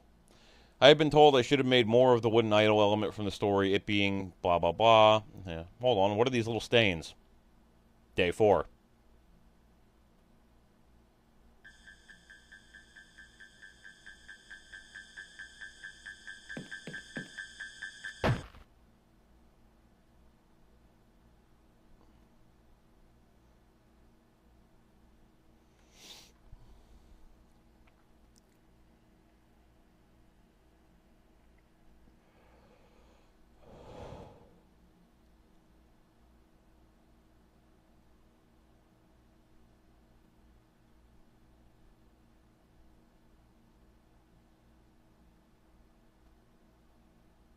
From this one small scene, I had to redo and re-import all of Trilby's walking, talking, and reaching sprites to show that his tie was missing. That's just how committed I am to perfection. I leave that, sans comment, about all of the other things about, like, him not being arsed to do various things.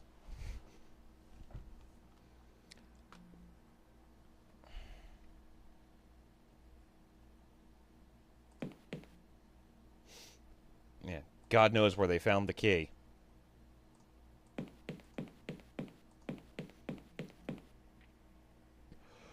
It won't answer me.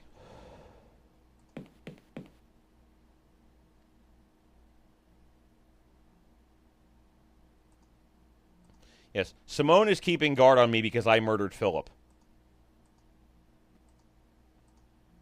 Ah, dialogue puzzles. They've long been a staple of adventure games, most notably as the final puzzle in Day of the Tentacle.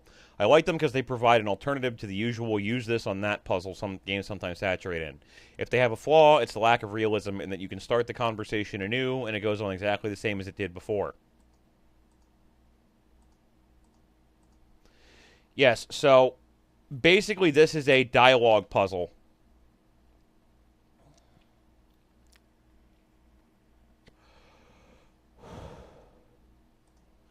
Because we have to kind of figure out what the fuck's going on here, more or less, and how to get his tie back. Yes, that's what we want. We want to get his fucking tie back.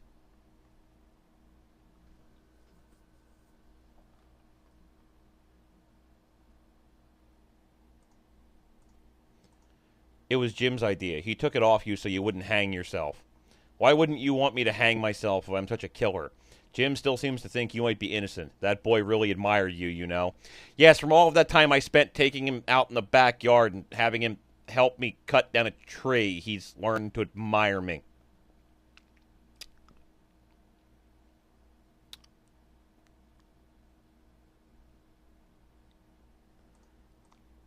I am filled with shame, I'm sure. Yeah, so now we have to figure out, like, what we're doing here.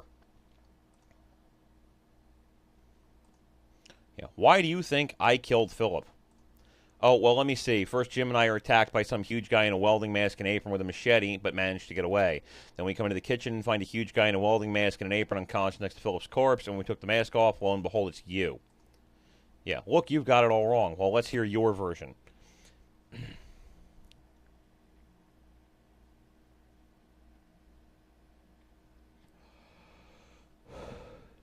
I'm just saying, he has absolutely no reason to know anything about this guy whatsoever. All he knows about him is that he is a guy who showed up at this house and helped them cut down a tree. He doesn't even know who Trilby the Thief is by all indications.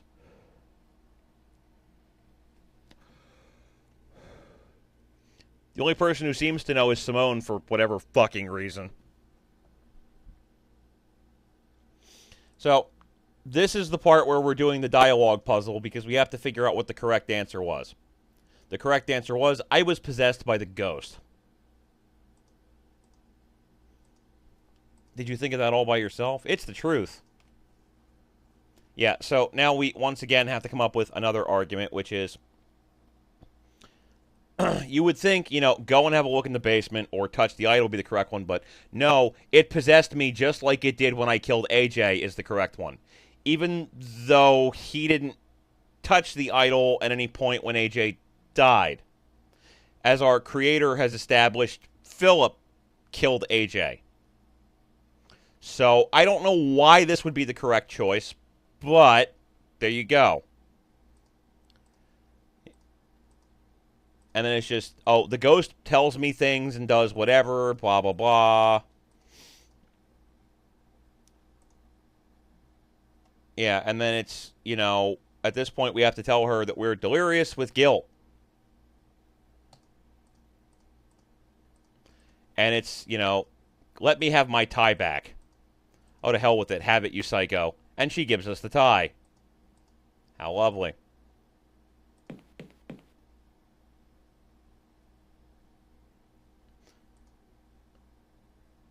Take your tie. Damn it.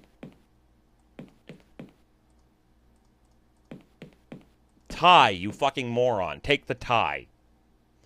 And here's my emergency lockpick. See, this demonstrates the importance of forethought. Something that the actual creator of the game did not have when making it.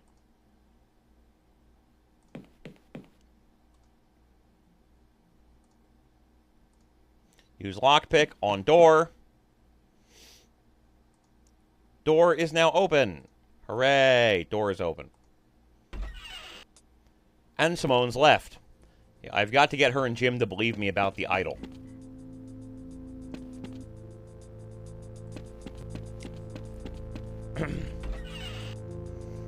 Yeah.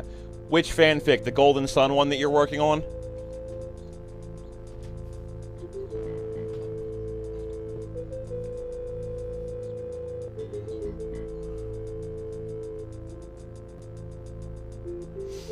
I would play that game. I would help you make that game. I can learn how to use RPG Maker.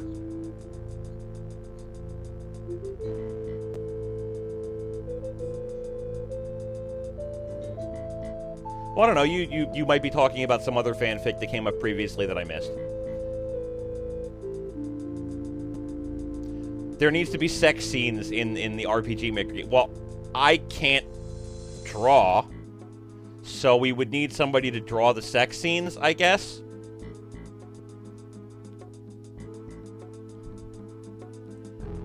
Yeah, I really would rather not touch him. Okay, I could learn how to use RPG Maker, and I guess I could help you write the sex scenes.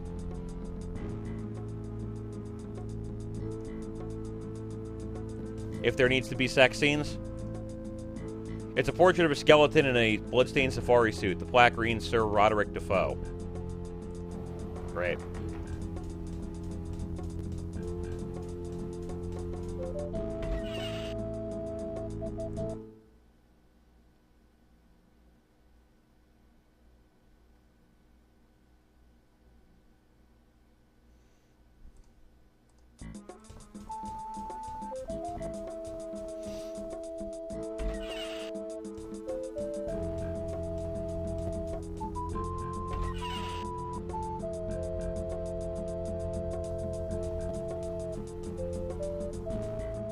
No, I just clicked off of the window for a second. And there's the broken bell jar with the idol in it. Haha, no. Great.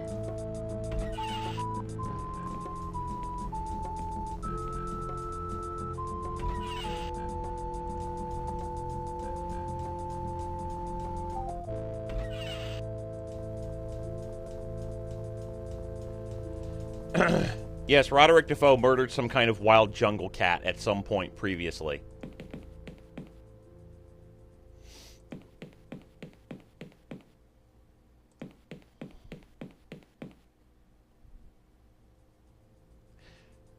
Wow.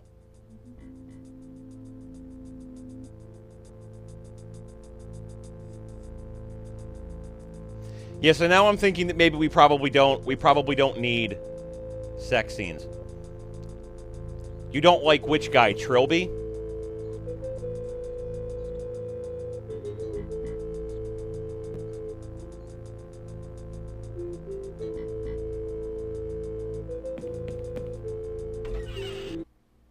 Yeah, no one in here either.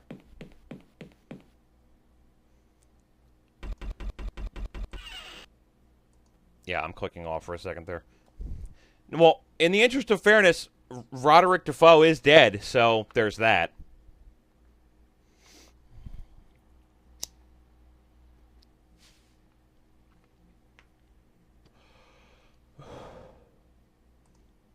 Yeah. Simone, before you say anything, I know you didn't really kill Philip or AJ. You do? I figured you were lying to get me away from the shed. I saw him again. Who? The killer. The guy in the welding mask. And I can't find Jim anywhere. And there's the welder. Yeah, do something.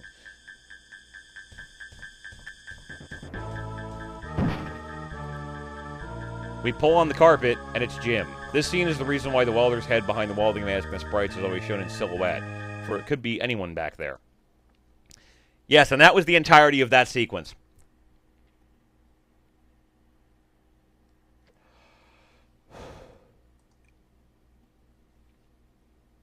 How is he? He's awake. He's fine. Doesn't remember anything, just like I didn't.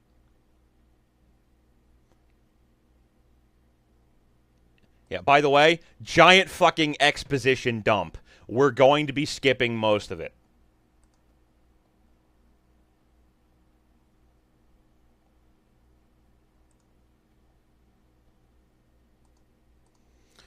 Yeah, I'm going to go along with possession. Yeah, apparently we want to destroy this thing. We have to get the spirits back into its body. It'll be dangerous, but not unkillable, so we have to find the body. And we've both come up with theories. Yeah. The ghost has something to do with the disappearances of Roderick and Matthew. So what do you think?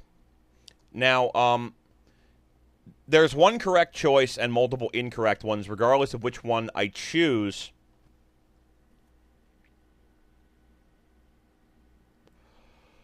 it's going to go on anyway.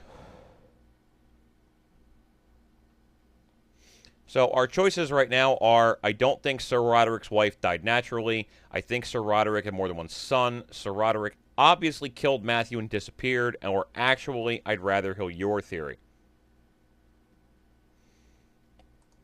The correct answer was, I think Sir Roderick had more than one son.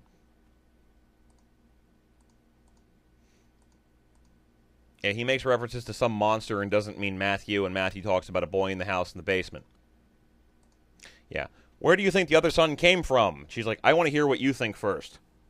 So we have, I think Belinda Defoe gave birth to twins. I think Sir Roderick fathered a love child while in Africa.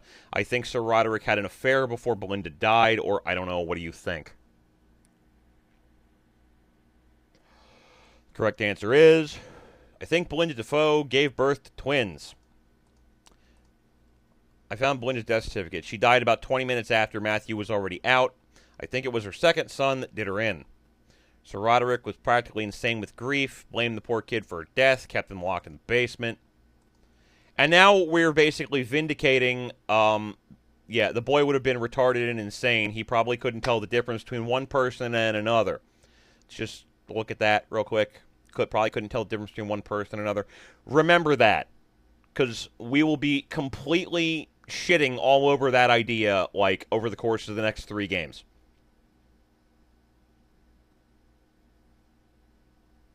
Just so we know.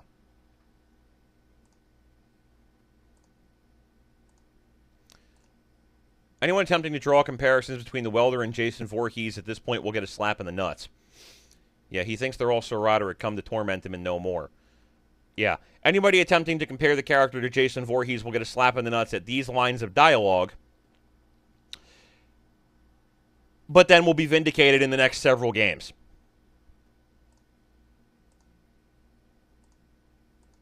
Yeah. So how were the kids in the basement murdered is we're asking here. Yeah.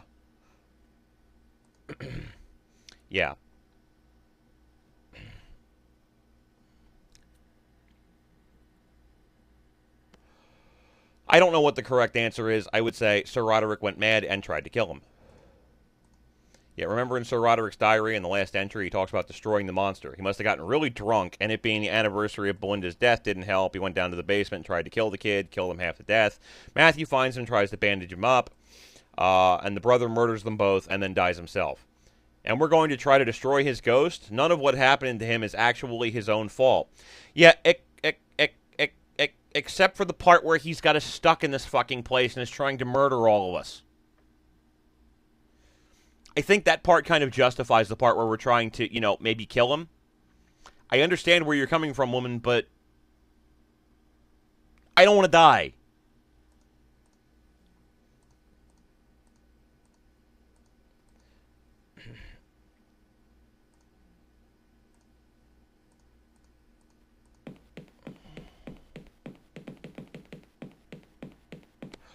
Like, the fundamental problem that I'm having with that specific part of dialogue is I don't feel that anybody needed to be sympathetic to this character. I understand why we wanted to establish that sucked for him, but he's trying to kill all of us.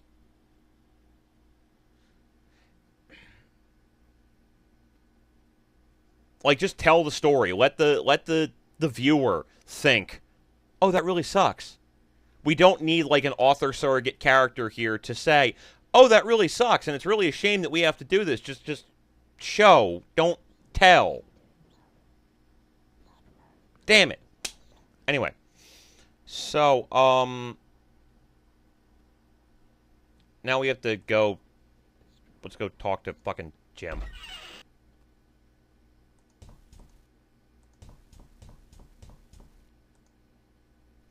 Jim. Talk to Jim, not the bed.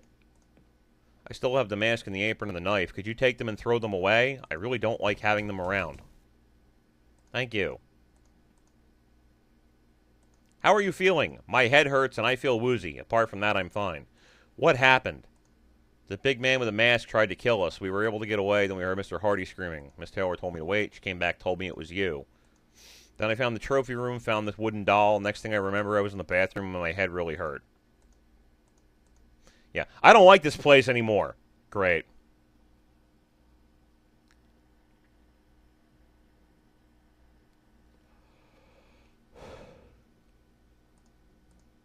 Yeah, I find that most of the characters are basically... anybody in this game who talks is an unsympathetic character. Except maybe Jim. He's kind of okay.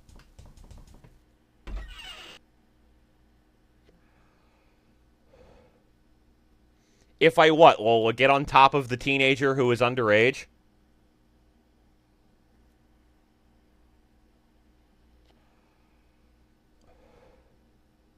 This isn't a Japanese game. Well, we're not doing that.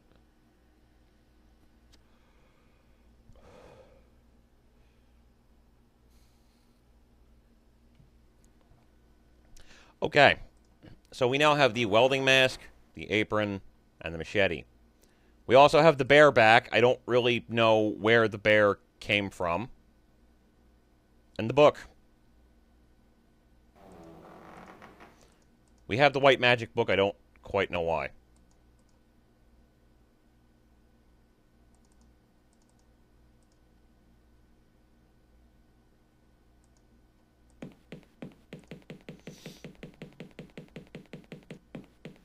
So now what we have to do is...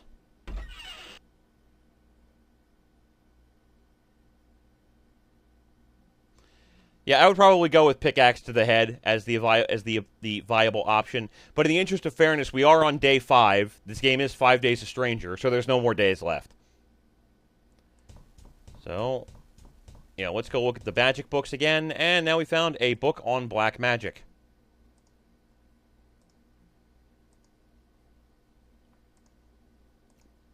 Yeah. Summoning angry spirits to their bodies. Great. Warning, the summoning of a wraith will often bring forth other unquiet spirits who will haunt those who hold their possessions. That actually has a vague sort of use here later for reference purposes. Though not in the way you would think.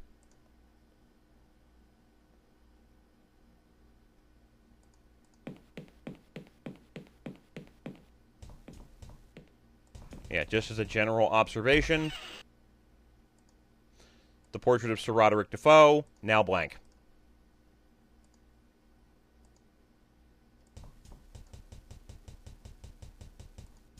Yeah.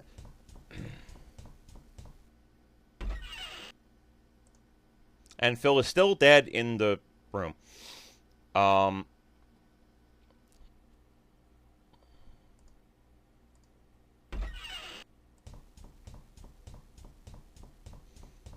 He just left. He's just like, fuck it. I don't care. I don't want to be here anymore. I'm going to leave. I'm dead, so I'm going.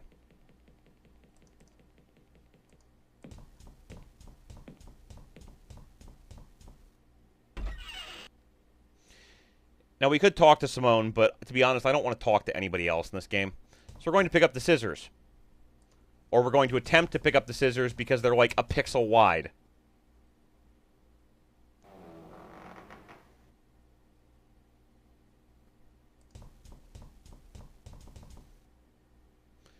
And now we have fucking scissors, finally. So, we are now going to use the scissors on the apron, and we've cut a thin strip off of the apron. Hooray. And we're going to use the apron on the machete, and now we have machete and strip.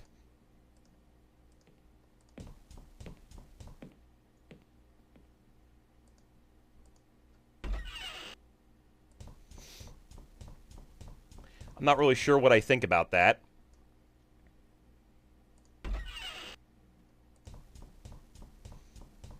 Yes, I'm kind of wondering if maybe like that's an instruction. You hold the machete, strip! You know, something like that. So, we're going to use machete and strip. That doesn't work. Go fuck yourself, game.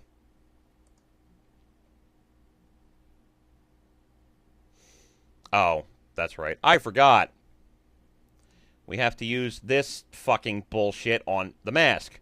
So we now have machete and mask and strip.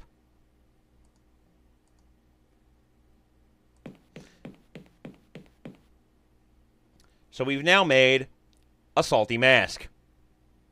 which just sounds like a disgusting sex act. I'm going to be honest there.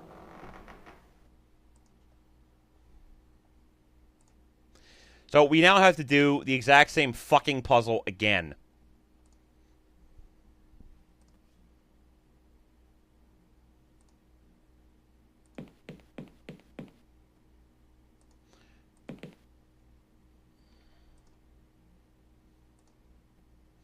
So we have to use Salty Mask and Machete on the chains because this is where this guy fucking slept.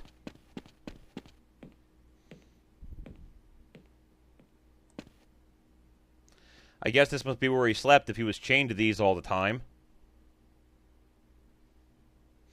Good job. So now we'll look at this. Seems to be indicating upwards. Yes, very far upwards. Yes, it would be an extremely large amount of trial and error, and all of it would be absolutely fucking absurd and annoying and bullshit.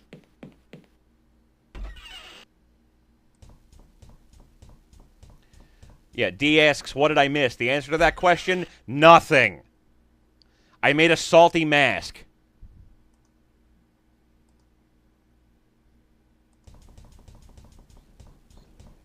Yes, we're actually serious. Look, salty mask and machete.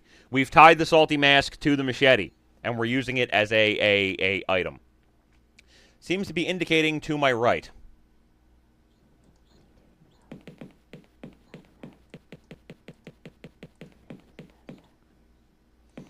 So we're going to go into the bathroom, because that's where this fucking kid died, by the way, in the shitter. So real quick, kid was basically beaten half to fucking death by his dad.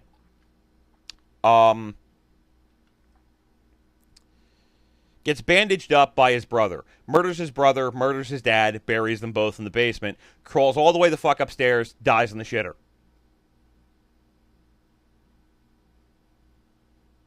Yep.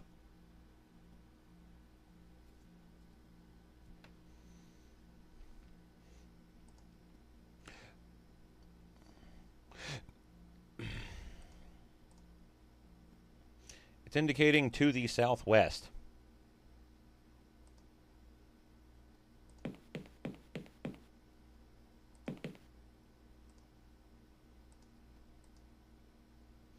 It's indicating to the northeast.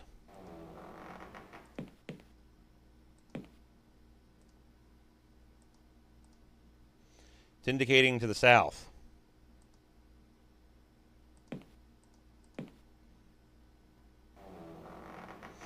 Because all of Yahtzee's games look like crap, sir. It's indicating to the... Oh, come on, really? Go fuck yourself.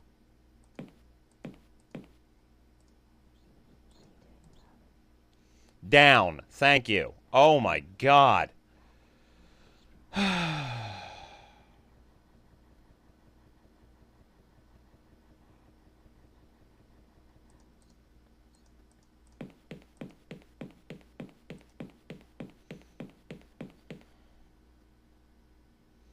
I can't get them with my bare hands. Great.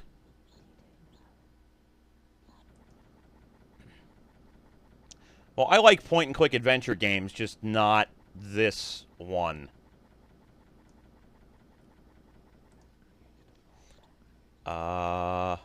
Use Salty Mask and Machete on tiles. Oh, Lord.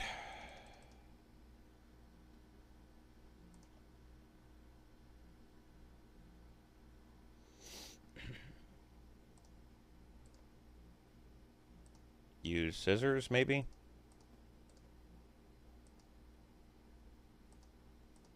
Yeah, I don't know how to fucking break this up.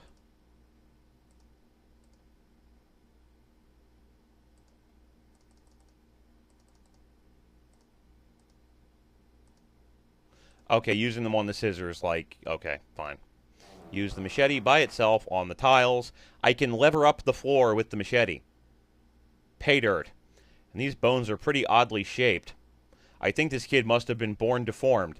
So yes, that's right. In addition to being retarded, borderline insane, and everything else, we're also going with, oh, by the way, the kid was apparently fucking deformed.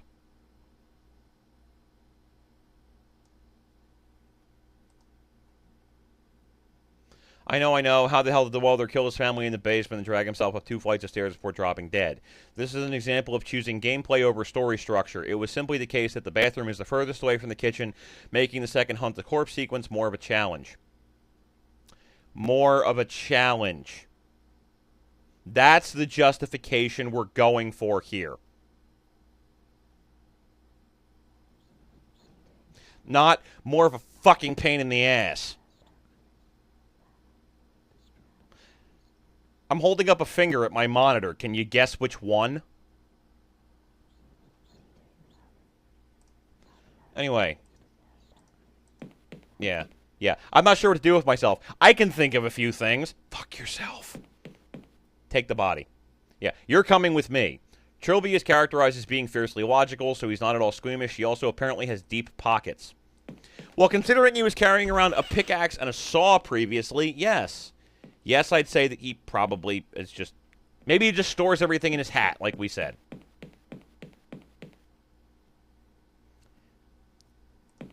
You're very good at this, Lola. I can tell you. You're very good at the guessing.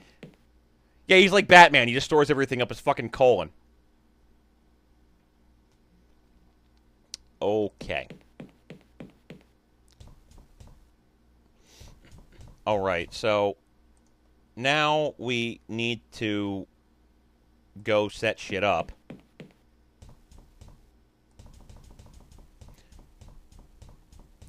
So, here's kind of an odd question. The character is basically designed as something of a Gary Stu character, as we've established, or Marty Stu, or whatever terminology you want to use. From this, are we taking away the idea that perhaps Yahtzee has an incredibly wide colon? Is Yahtzee, in fact, perhaps Goatsy? Food for thought.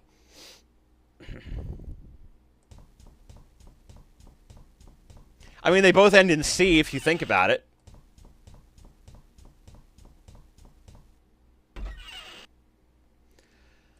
Okay. Use this dickhead's fucking body on the floor. I guess this would count as a room of fire and death. It's like, Jesus Christ, look at that fucking remains right there. That just...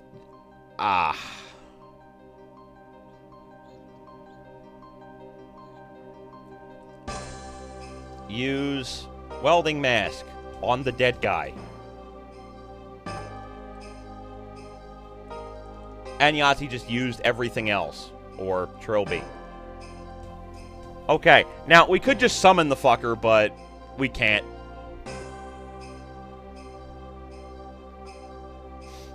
No.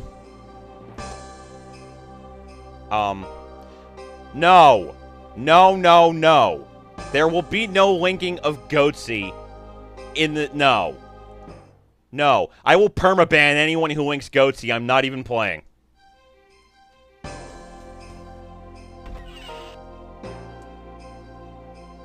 Because it's a picture of a distended anus.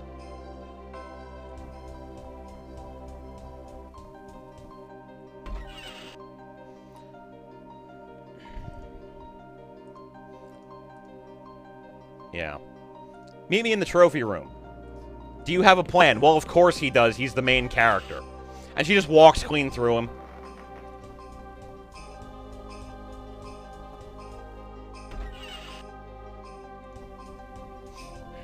So now we're going to go upstairs. By the way, for those of you who are curious, we're almost done.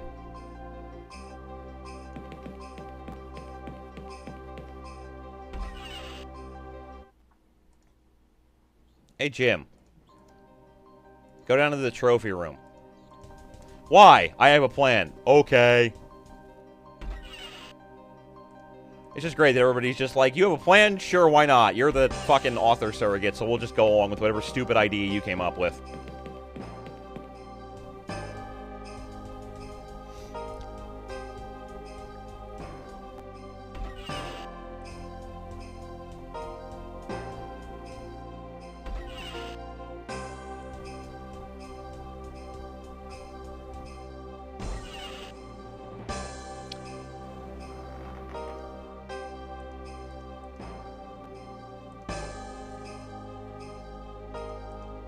Okay.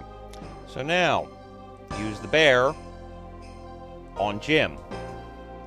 Hold that. So now Jim is holding the bear. Going to take the rifle. Yeah, wow, this thing's heavier than it looks. I'm not carrying this around everywhere. I'd better find a place to put it down. We're going to put it down on Simone. Can you hold this for me, Simone? Is this part of the plan? Or do you just get a kick out of seeing women with big guns? Oh, ho, ho, ho, ho.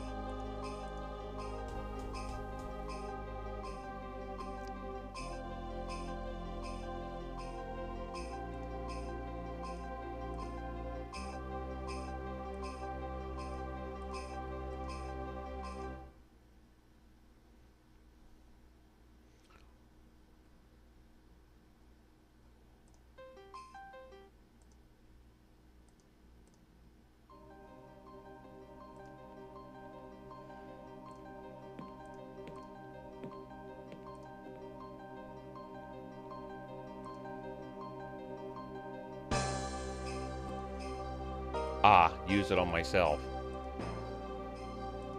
Here goes nothing, and here's the end. In this hall of death, and by the light of Prometheus's gift, I call thee. Prometheus, huh?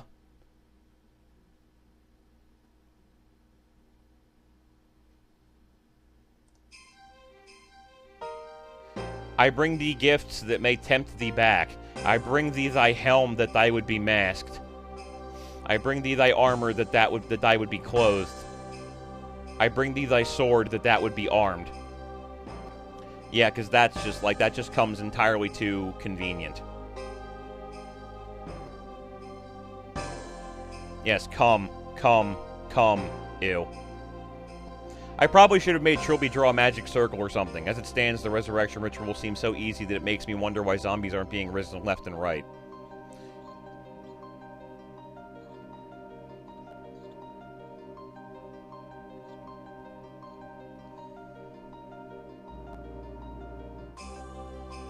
And yes, they've become possessed, which is great.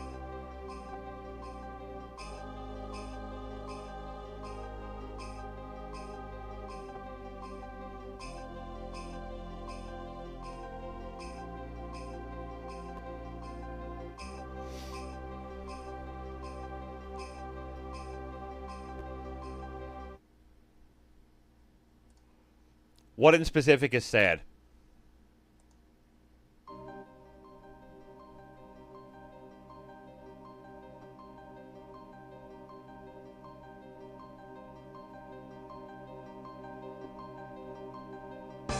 Probably. God, I hate this next animation. He was supposed to recoil from gunshot, then collapse into the fire. It looks like he's just suddenly forgotten how to float and collapsed into a heap. Well, you made it, Yahtzee. And that gunshot sound, by the way, ain't the worst ever. I think now would be a good time to take our leave. Blimey, that fire spread fast. I've never been very happy with the fire effects in this screen. It looks more like the house has been taken over by space jelly. Wow. What the hell's been going on in there? Yeah, us too. Where's Trilby? I thought he was right behind us. Allow me just to jump in at this point and confirm that yes, that police car is just Trilby's car recolored. I don't often draw cars well, and I didn't want to risk it a second time. You're saying there's someone else in there? That's exactly what they're saying. Wait a second. Trilby the cat burglar? Yes. Get someone in there. He could be in trouble. Maybe the ghosts got him. Ghosts? I think you'd better get you two down to the station. Yes, he's actually giving author commentary. It comes with a special edition that he originally charged money for and no longer does.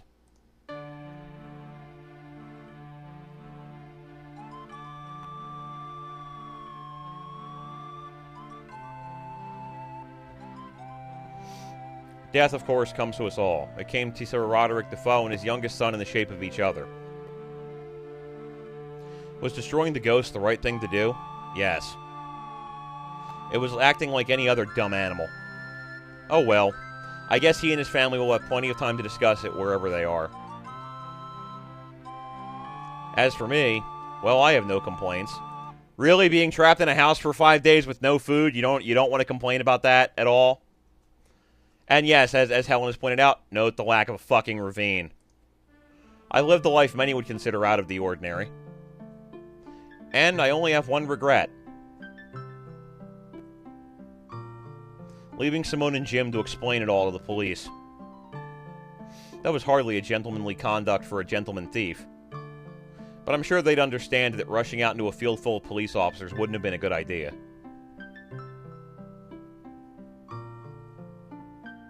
It's going to be a long walk home. And I have some important matters to attend to.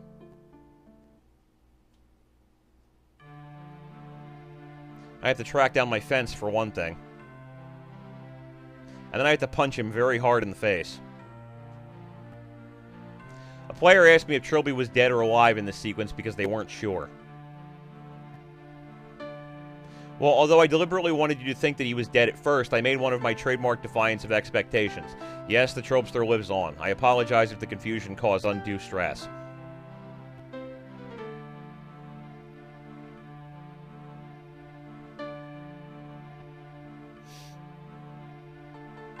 Yeah, by Ben Yahtzee Croshaw.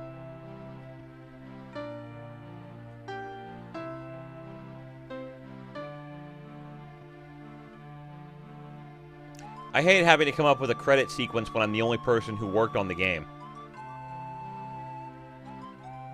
Somehow I think a credit sequence is a sacred moment when the player sits back and congratulates themselves on a job well done. But all I can do is list maybe 2 or 3 names, then resort to a black screen for ages.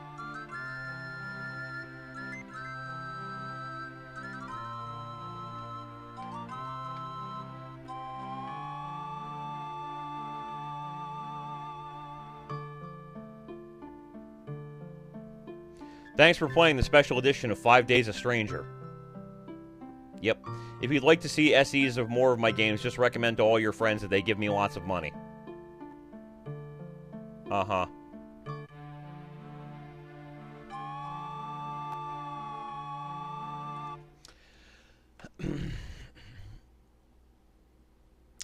And that was 5 Days a Stranger. Special edition.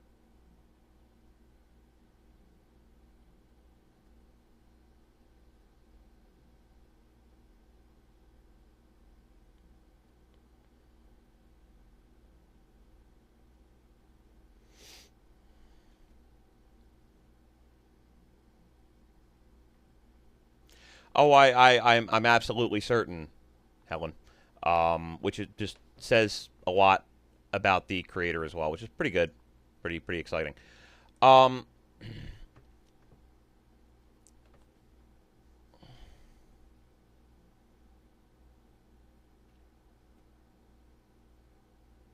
So,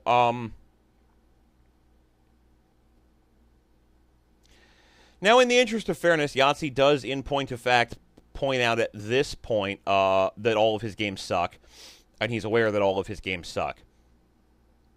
I will also note that the 3rd and the 4th games in the series are actually kind of okay, supposedly. I haven't actually played them yet, so that'll be a treat that we'll go through as time goes on. But when we come back next week, we will be going into the next game in the series, which is 7 Days a Skeptic, which, by all indications, does not go on for 7 days and features absolutely nobody who's skeptical about anything. Yes, I'm going to play them all.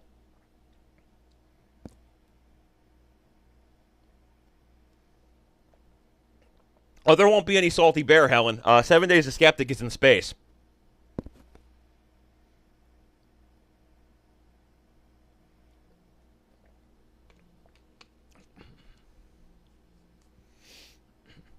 In space. Yes, it is in space.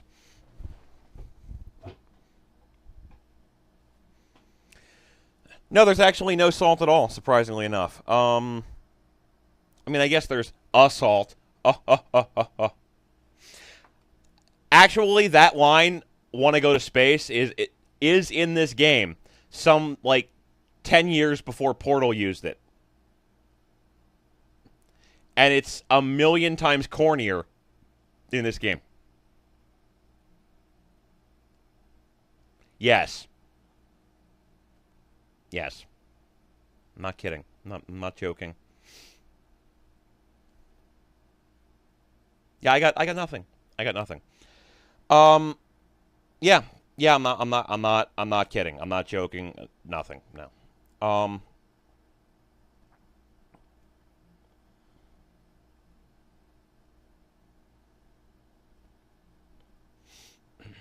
What pun? What pun did I? What pun did I do there? I'm sorry. I didn't realize I did a pun. I'm sorry. What did I do?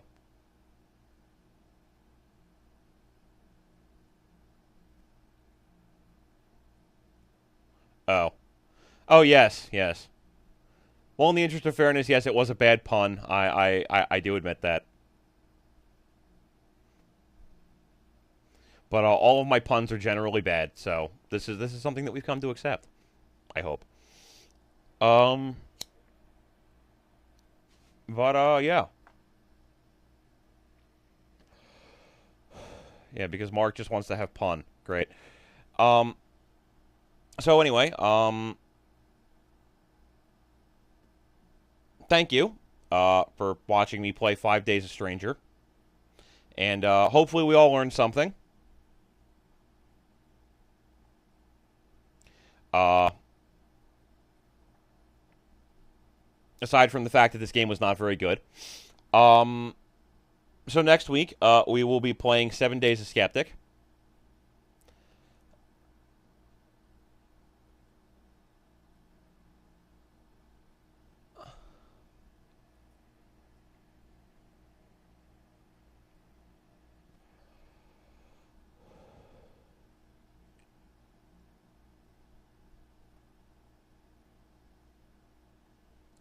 We may eventually have to do something like Div a Bear and Salt. And well, as we discussed before, Crystal, if you get that fan fiction done, I'll put it together in RPG Maker, and then we can sell it for like $1. I think that'll work. What do we think? What do we think? Good business plan. Good business plan.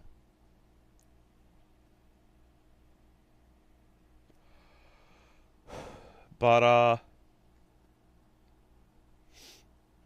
don't know. I mean, I don't like really have anything else to show off.